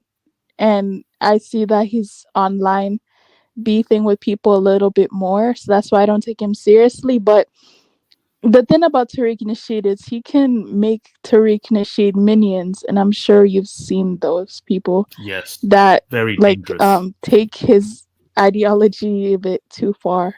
And right here, I'm can sorry, you see this one? when I hear things like "you guys sold us and we don't like you," I take that seriously. I don't know.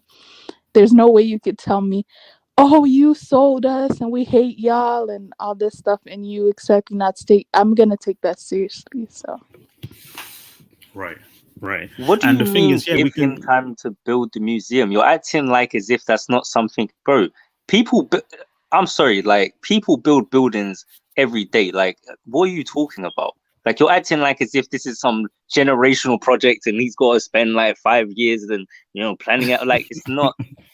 If he's making that much money, I'm sorry. He said about he's owning land and all that. Bro, no, he can make a museum. It doesn't even have to be. It doesn't have to be the next biggest museum in the world.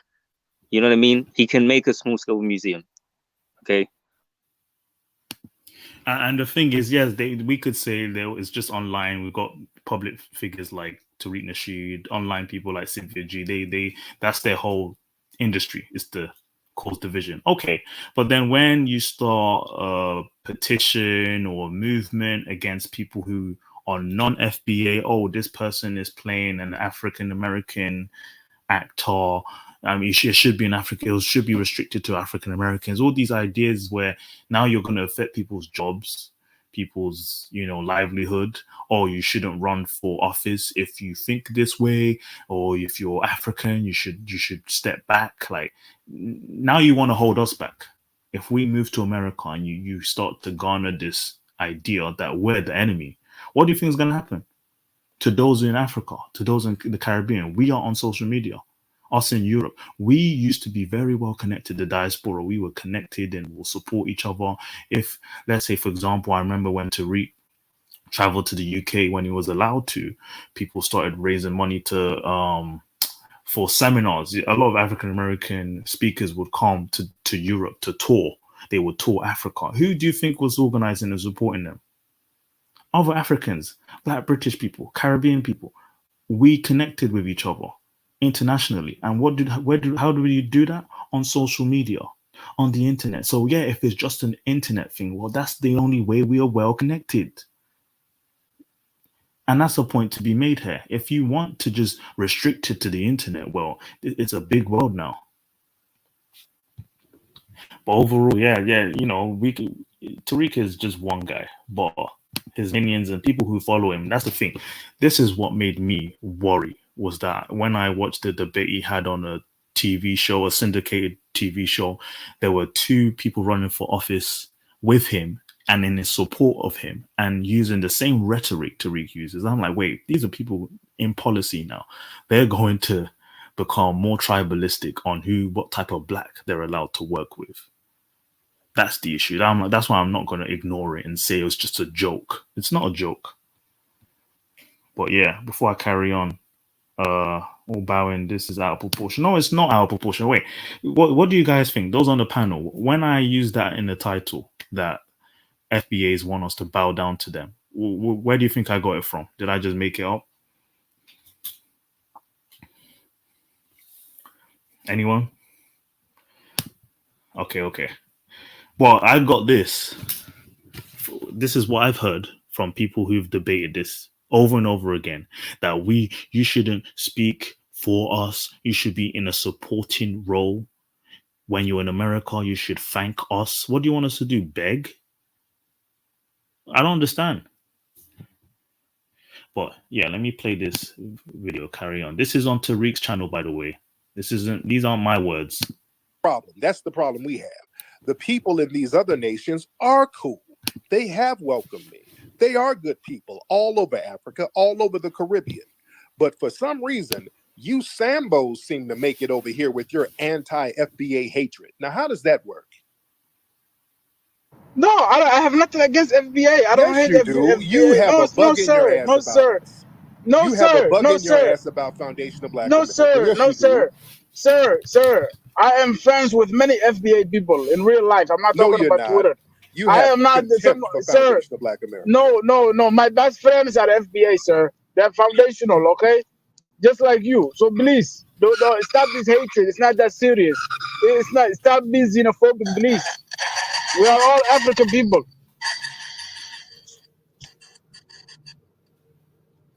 Everything okay over there, sir?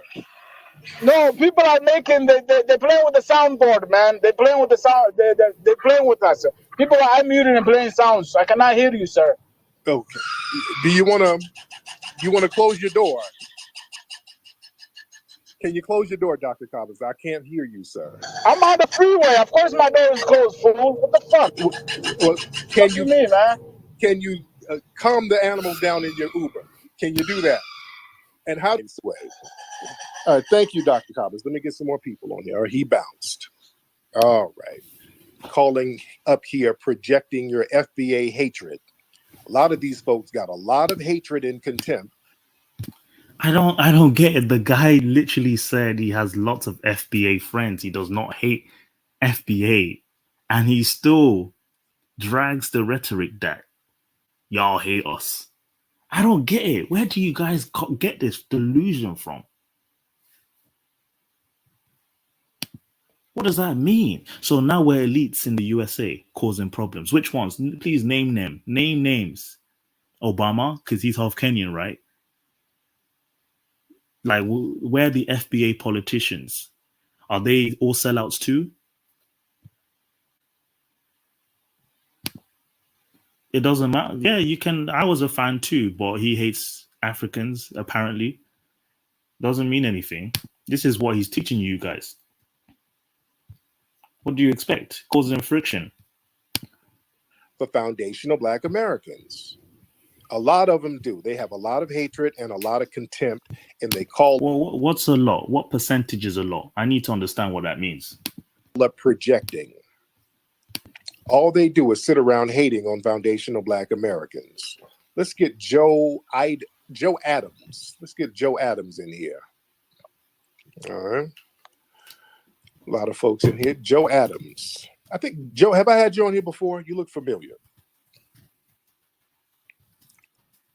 Joe Adams. Joe, you want to turn your microphone on, buddy? Yeah, hey. What's up, Joe? Hey, what's up, man? How you doing, Tariq? I'm good. How's it been, man? Now you've been. Have I had you on here before? You look familiar. Yeah, nah, you never had me before. I've been following you for a while. I've been following you since the MacBook days. Oh, good. Yeah, man. I'm from London. Where you from? Where's that accent from? Where you from, man? I'm from London. There you go. All right, what's on your mind, man? Yeah, nothing, man. Just saying, how do you think? how do you think the hip hop scene is going to be looking like in the next 10 years? You think it's going to be a white face? Well, they're trying to erase us. That's a good question, man. And let me get y'all. Yeah, what they're trying to do with the hip hop scene, they're trying to erase foundational Black Americans from it, just like they did with rock and roll. They're really trying to put a new face on it, and they're going to use Latinos as a proxy to really put a white face on it. You know, they're going to Jack Harlow us to death pretty soon. We're going to have nothing but a bunch of Jack Harlows and Machine Gun Kellys, and they're going to use Latino.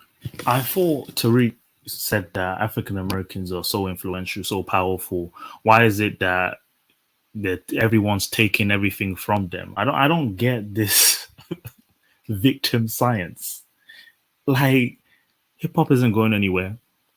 Black rappers are always going to be a thing because it comes from African American culture. So I don't get this scaremongering. It's Wait, unhealthy. Yeah, go on. sorry. You asked if anyone had a question about something. Sorry, I'm actually working. Yeah, it was. So what was the question that you had? I think it was about what was it again? Hold on. Have you come across FB like Africans? I forgot the question, but I'll bring it up again if I do. But yeah, I was just saying how this idea that it's like Tariq is just scaremongering everyone. Okay, if it's not about non-FBA, it's the white people are taking away our culture. It's like there's no rest in society, and okay, it's all on the internet. But people who are regular listeners of him, it's almost like a level of indoctrination. Even if you don't agree with what he says, this is going to be embedded in your mindset, especially if you're entertained by him. It gets almost like it's a what's the word? It's like do you know when someone is in a hallucination, like someone is like in mind control? It's almost like that. When you have a following like this, anyone can be convinced. The amount of attacks I get on social media just from mentioning FBA, and I'm like, where did these guys come from? If you want high engagement, just mention FBA. Just mention FBA and see what happens, because it's scary. It's almost cult-like. Uganda said we would have to make an assessment based on the FBA representation online to draw any conclusion. True. MS, when I think MS Celtica, you're not really getting how dangerous and toxic Tariq is. Like, I get it. Like, he roasts people, he roasts immigrants on his platform. But at first, I noticed it was mostly West Africans, and I was like, oh, whatever, this makes sense. But now he's beefing with East Africans too. So I'm just like, what is going on here? You see, when it's not you, that's the thing. When it's not like our identity, it's like, okay, well, that's not my business. Maybe he has a point. And then when it becomes your group as well, it's like, hold on. What did we do? That's the thing. And because his larger following are FBA, so he doesn't really care about his people who listen to him from other cultures. Notice that majority of us are very like put off by what he says, even if it's a joke to you, we are very put off by it. So it's like if we find it uncomfortable, who are people who are listeners to Tariq's work, and we don't even want to listen to him anymore, what does that tell you? Why were we even supporting his work before? Because we understood your plight.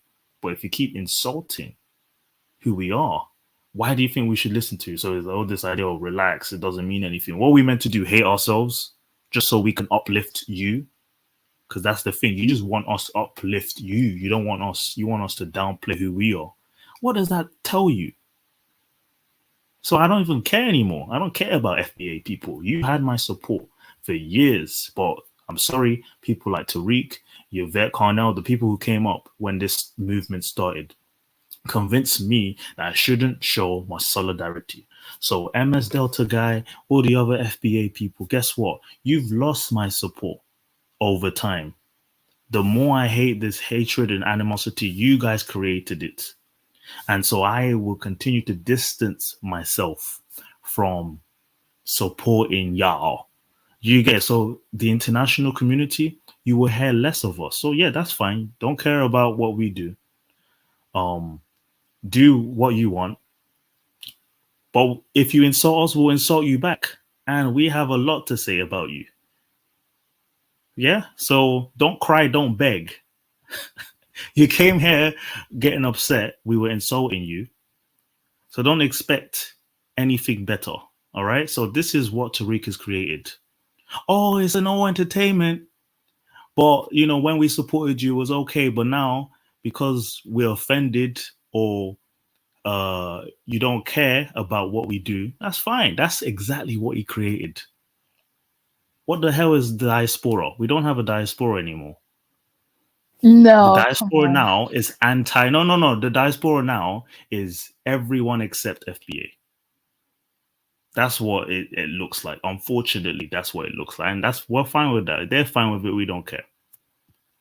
So yeah. Any other point before I carry on with the video? Take care of those brothers. They're not your Yeah. brothers, Vincent. Vincent, they're not your brothers. Don't call them ADOS brothers.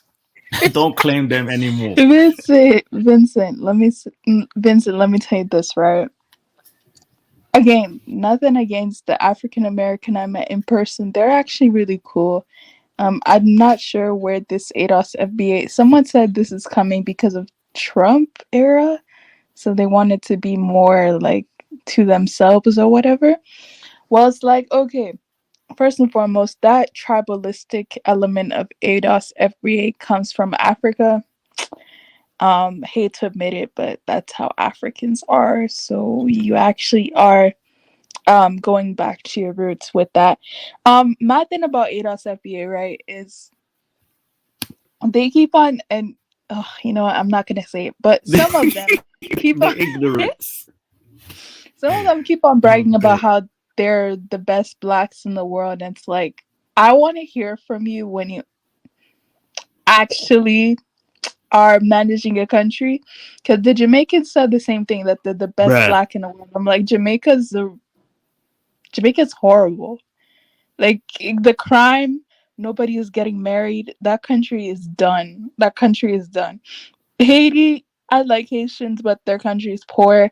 There's literally no black country that's doing well. So it's like we're all on the same level. So I don't know what there is to brag about, to be honest. Like, I don't know. I'm sorry, authentic African American. There's nothing authentic about you. I'm sorry. Okay, you're ADOS. You come from your your lineage is very much Abraham Washington. What's his name? I'm thinking of the white presidents. That's your culture, like the white people, white America. That's your culture. You're not black. We're the true blacks, those who come from predominantly black countries. Unfortunately, you're not authentic as you think you are. But we want to roast. Let's roast. I don't care anymore.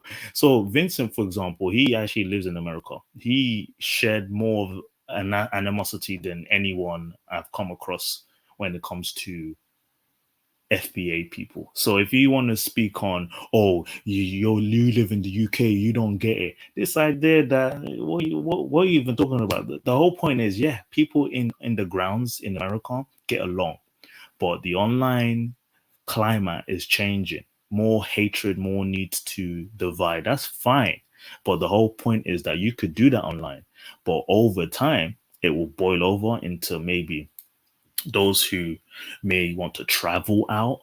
If you want to travel to Europe, to Canada, young people are coming up and relying on the internet to know who you are. You know how we've for a long time been taught that stereotypes come from the media, right?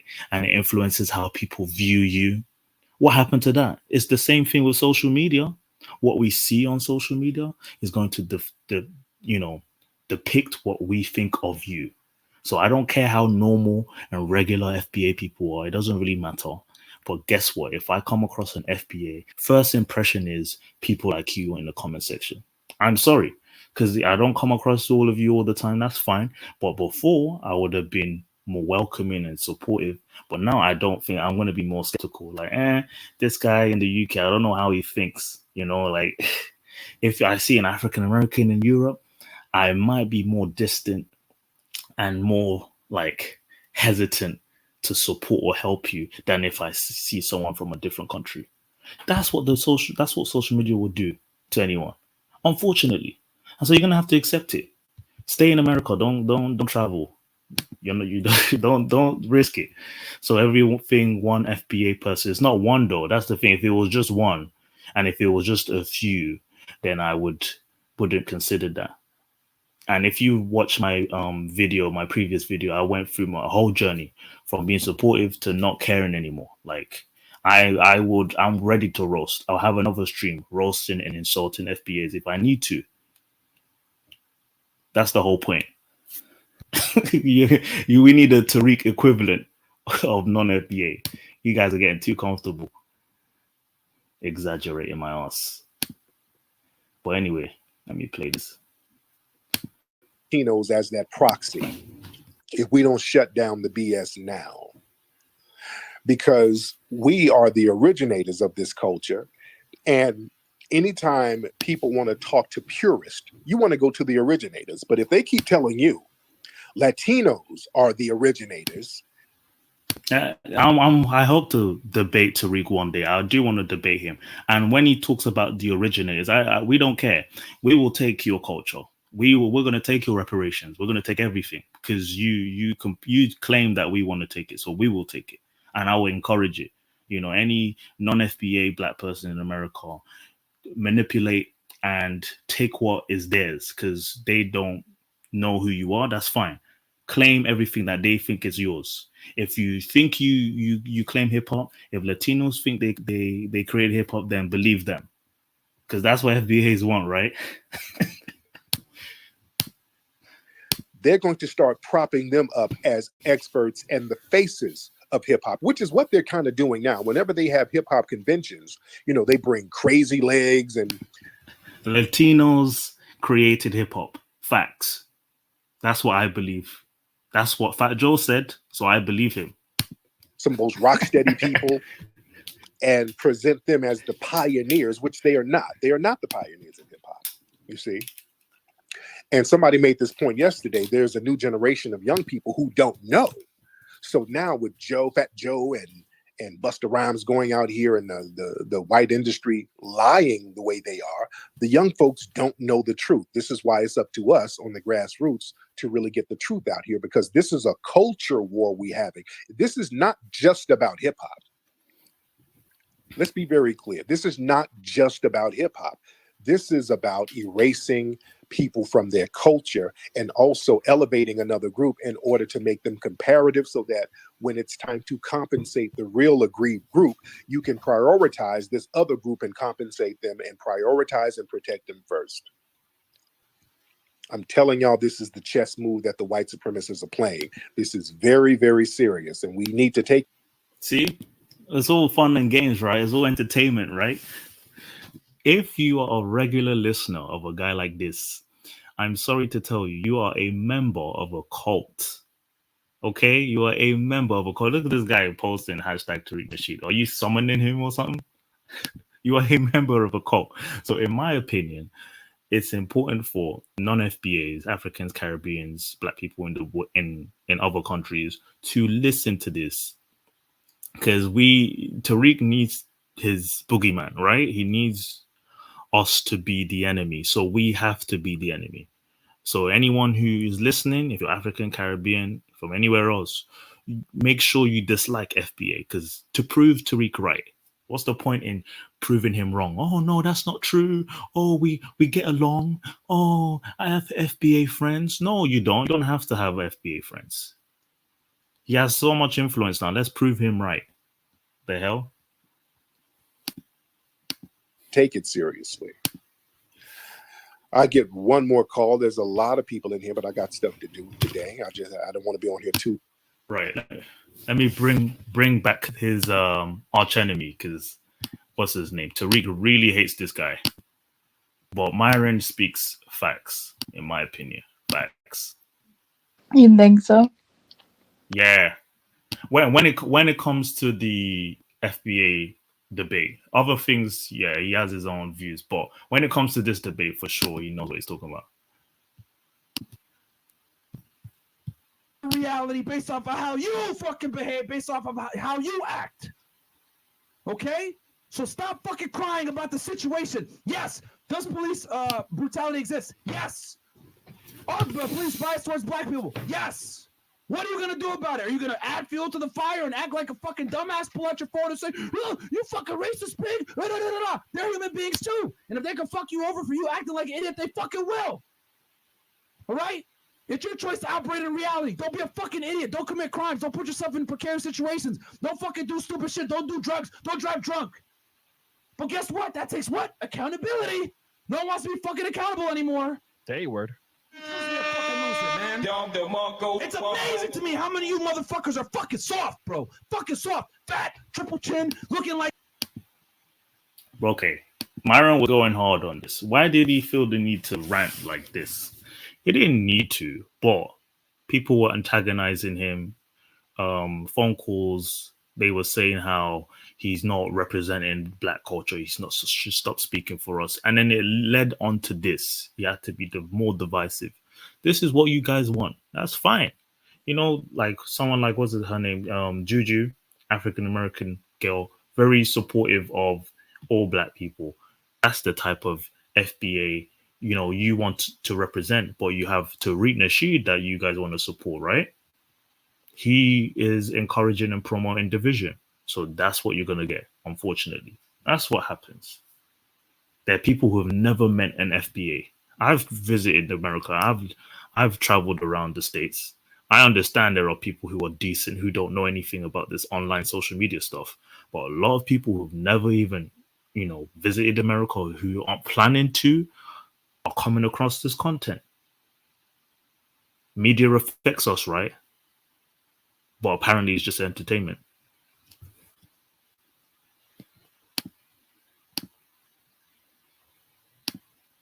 Like shit, fucking doing drugs all the time, drinking alcohol, not going to school, not fucking getting a job, and you wonder why you're a fucking loser, why the police look at you crazy, because you're not worthy of being fucking respected. And then your dumbass has the audacity, you fucking pig, fuck you. What the fuck do you think's gonna happen? You're disrespecting him. Just because he has a uniform doesn't mean he's not human. And if he can't fuck your life up, he will. And that's what ends up happening because you niggas want to talk. I get it. We have a chip on our shoulder because we're black. Act correct. The world isn't fair, man. The world isn't fair. I'm telling you, I've been profiled too. I just choose not to let it affect my reality. I operate in reality. I understand that I need to be respectful to the police because they're the authority. Damn, man, people fucking cry all the time, bro. We play skin color, it's fucked up. We're the only race of people that fucking cry all the time, bro. I don't see Indian people crying. I don't see fucking Chinese people crying. I don't see Hispanics crying. They fucking come here and work. They don't fucking cry about their situations. Even Africans that are black just like you that suffer the same bullshit, the same fucking racial prejudice, they fucking work. It don't matter if your name is fucking John Jones versus fucking Dikembe Mutombo. When they pull you over, all they see is black skin. So stop trying to fucking separate this shit. You're a loser because you're a fucking loser. Has nothing to do with your old. Stop blaming everyone around you. We all have issues. We all have issues. The world is watching. Y'all know all about us. We don't know y'all. That's fine. Guess what? We are infiltrating your ranks, right? Who are taking over in politics, right? Non-FBAs. Once we take over, we take over. Right? Once we take over, we take over. That's what you're worried about, right? That's what Tariq said, right? Why is it immigrants are not stopping reparations? My ancestors come from the Caribbean, and there were slaves in the so Caribbean, and we didn't qualify for the American reparations. Well, here's the challenge: there are so many difficulties with trying to enact reparations, in part because the question is who gets them. Potentially, I could fall into that category. I honestly have called a pipe dream in the past, and I think that's what it is. Well, it would be nice if there was an elegant, simple solution to all sorts of complicated problems. You're not actually talking about how to fix those problems if you're only talking about reparations. If we're only debating how we're going to parcel out responsibility for something that happened more than a century ago. And we're probably never going to do this. It's not clear to me why we're pursuing this thing. Is it fair there's no reparations, no restitution, nothing. Should the Irish get reparations, by the way? Irish need not apply signs when they came here during the progressive era. Sure. I mean, how far do we want to take this down? Are we acknowledging that there are ugly spots in history? Because 60% of the world would be entitled to slave reparations if you wanted to play that game. Well, here's a fact. Slavery ended 154 years ago. It's been a long, long time since we had slavery in this country. And you have people like my family. I'm black, but my family came to the United States in 1962. My parents are from Costa Rica. Do I get a check? I did a couple of essay contests that I actually won. And I won like NAACP AXO award for this essay and something else. I can't remember another, like I ended up winning money. And the essay was, do you think black people should get reparations? And I was like, no, you didn't work for it. Why are you so against reparations? Valerie, it's a matter of a waste of time. We've got so much to do. And yet you have people who invest so much energy and attention on what I consider to be a dead-end idea, a dead-end movement.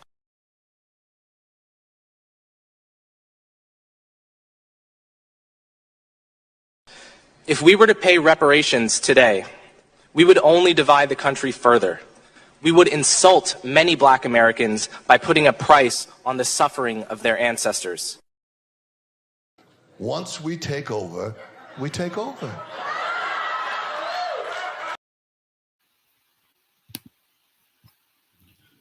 That's from a very great comedian, Paul Mooney, FBA comedian. Says once we take over, we take over. That's what non-FBAs are going to do if you continue to divide y'all in America.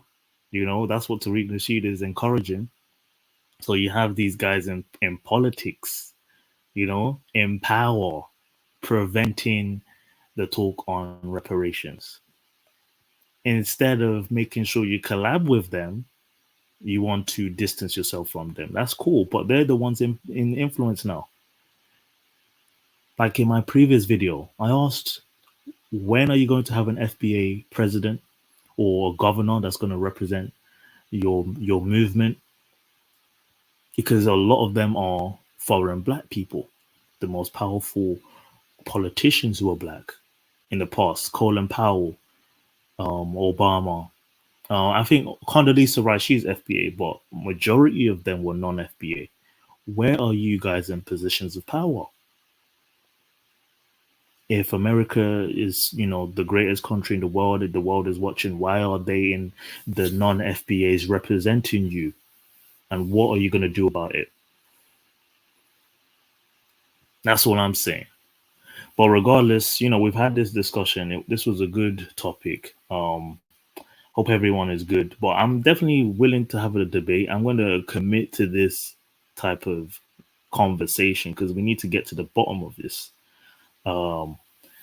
Besides that, I'm willing to have a debate with anyone. If you want to come at a different time or before I close off, if you want to come and, you know, insult and roast me, that's cool because I'm ready for the heat. I'm ready for the smoke. But we've been ready. You know, we're used to this division in our own countries. So you guys are amateurs at this. So yeah, keep it up though. Keep it up. But anyway, thank you guys for tuning in. Guys on the panel, Myth Twist, African Millennial. Before I close up, anyone want to give an input to this topic? Your personal opinion. It doesn't have to be like mine. But yeah, let me know. Yes, Authenticate 8. I am committed to this because I've been real quiet about this topic for a while because I didn't really care, but I feel there's a need for to speak on it, you know. Oh, I'll come and I'll take your reparations. I'll come. So don't come to America. You can't stop me. And my British passport can let me come to America for about, I think, 6 months without a visa. So like I'm coming to your country. I'll take your jobs. I'll be the next I'll be the next Idris Elba. I'll be the next Daniel Kaluuya. That's what they do in it. Take your jobs. Sorry. But yeah, African Millennial, do you have anything to say before I close up? Yeah, interesting stream. I think some people are not used to Africans striking back, and That's what's gonna happen when there's a Tariq Nasheed and Tariq Nasheed minions. Like, Africans are gonna strike back, and I don't think people really like that, but that's just what's going on right now. And I get it. Some people are saying this doesn't happen in real life, but I mean, this ideology can wake up and can manifest in real life. I feel like the only reason, well, one of the only reasons why it's not happening in real life is maybe ADOS, FBA are not gatekeeping certain jobs. But if they were, like, I feel like it would be reversed racism, so to speak. But ADOS, FBA, I mean, well, not the ADOS, FBA, the other African Americans, I like them. They're really nice. So. Yeah. Most people don't really care. So you see, I'm just focused on those who make it a big deal. So I really want to focus on them. Those who are like, oh, I don't get it. Like, what's this FBA movement? Like, it's an identity, fine, but besides that, like, nothing else. Oh, yeah, African Millennial just left. Must be connection. But thanks for tuning in, though. Like, honestly, majority of people don't really care about this stuff. So if I ever visit America, I know majority of FBAs aren't going around screaming and complaining. But non-FBAs are taking over these roles, these positions. So maybe you have a reason to be afraid. I don't know.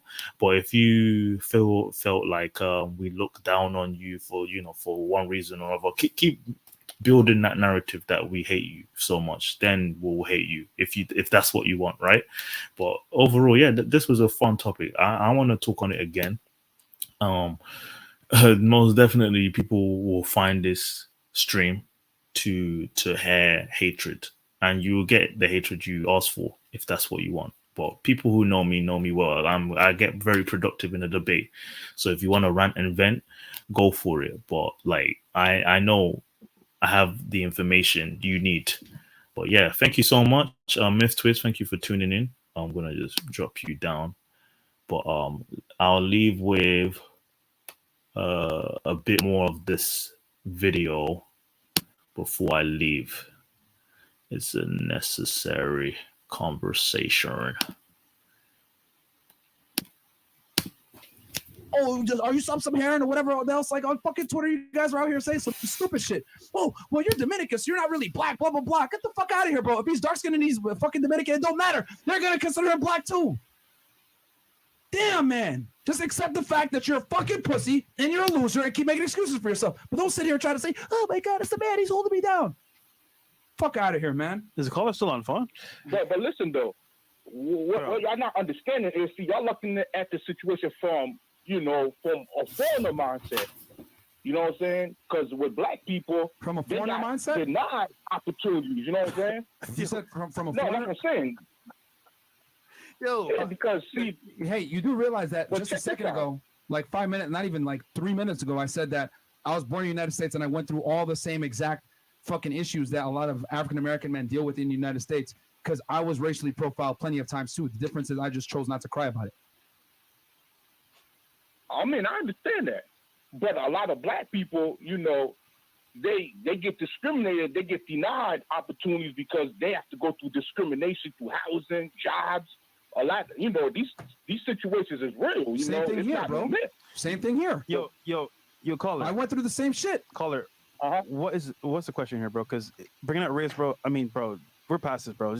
What's the next topic, bro? Because this is going nowhere. What's the next topic? No, I was just saying that I disagree with that. I mean, I understand what y'all saying, that we got to figure out how to overcome this. Yeah. But what's the problem? The racism is real. You know what I'm saying? We never said it doesn't exist, though. That's what I'm trying to tell you. That I want to make this extremely. Okay. No, let me make this fucking clear for everybody.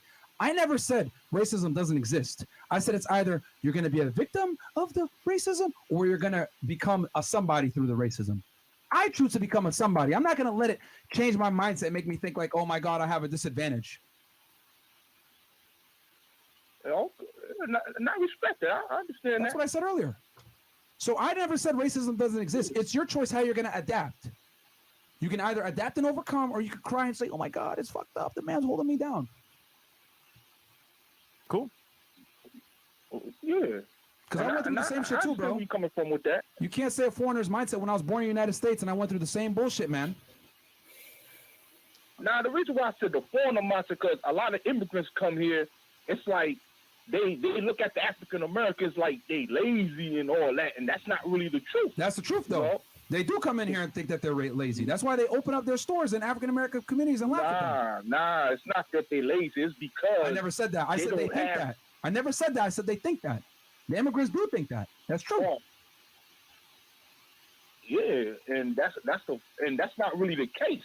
It's fucked up, bro. But that's the way we're in. You know, it's fucked up, but that's the way it is.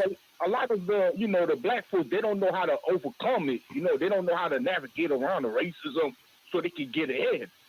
Because, you know, whose fault is that? Whose fault is that? Stop. Whose fault is it that they can't navigate the racism? I mean, who is it? No, whose fault is it that they can't navigate the racism?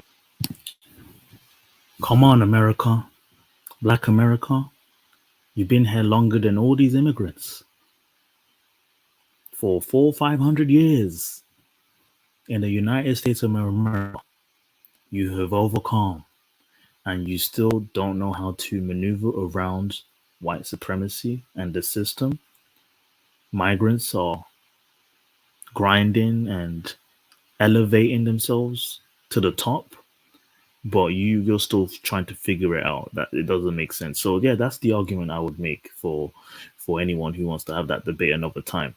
But yeah, I'm glad I'm unleashing the beast that I've locked up away, because I don't get this idea of shaming and blaming other people that you've never met. That's the thing. I'm all the way in the UK, but it's my problem. It's my fault that you don't like us.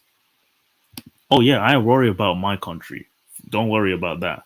You can focus on America. I worry about my country, but I'm also coming to your country to take your reparations and take it with me to Africa. I'm taking what you're meant to have and having it for myself. That's the whole point. This is a win-lose game. This whole world is a competition. This whole world is a competition. So I'm coming to America to take what's yours with me, and I'll take it back home, because you can't take it for yourself. You're still struggling with the white man. But yeah, anyway, when you are brave enough to have that conversation with me on the panel, then do come back. Don't worry, I will have this conversation again. I can be savage if you need me to be, because I'm an African, of course. But yeah, thank you so much all for tuning in. 3 hours strong. I can make it longer next time. But just a reminder, yeah? Just a reminder. Once we take over, we take over. And we're coming for your jobs and your reparations. Okay? All right now. Goodbye. Well, I see the Duke in the chat. What's up? The G. The Duke. Yeah, I understand that there's some where the white women at, like Duke and him, but a lot. Shout out to Duke from the UK, bro. Yep. Shout out to you, brother. I follow the facts first and foremost. Tell that to your mother, man. We don't play around on this panel.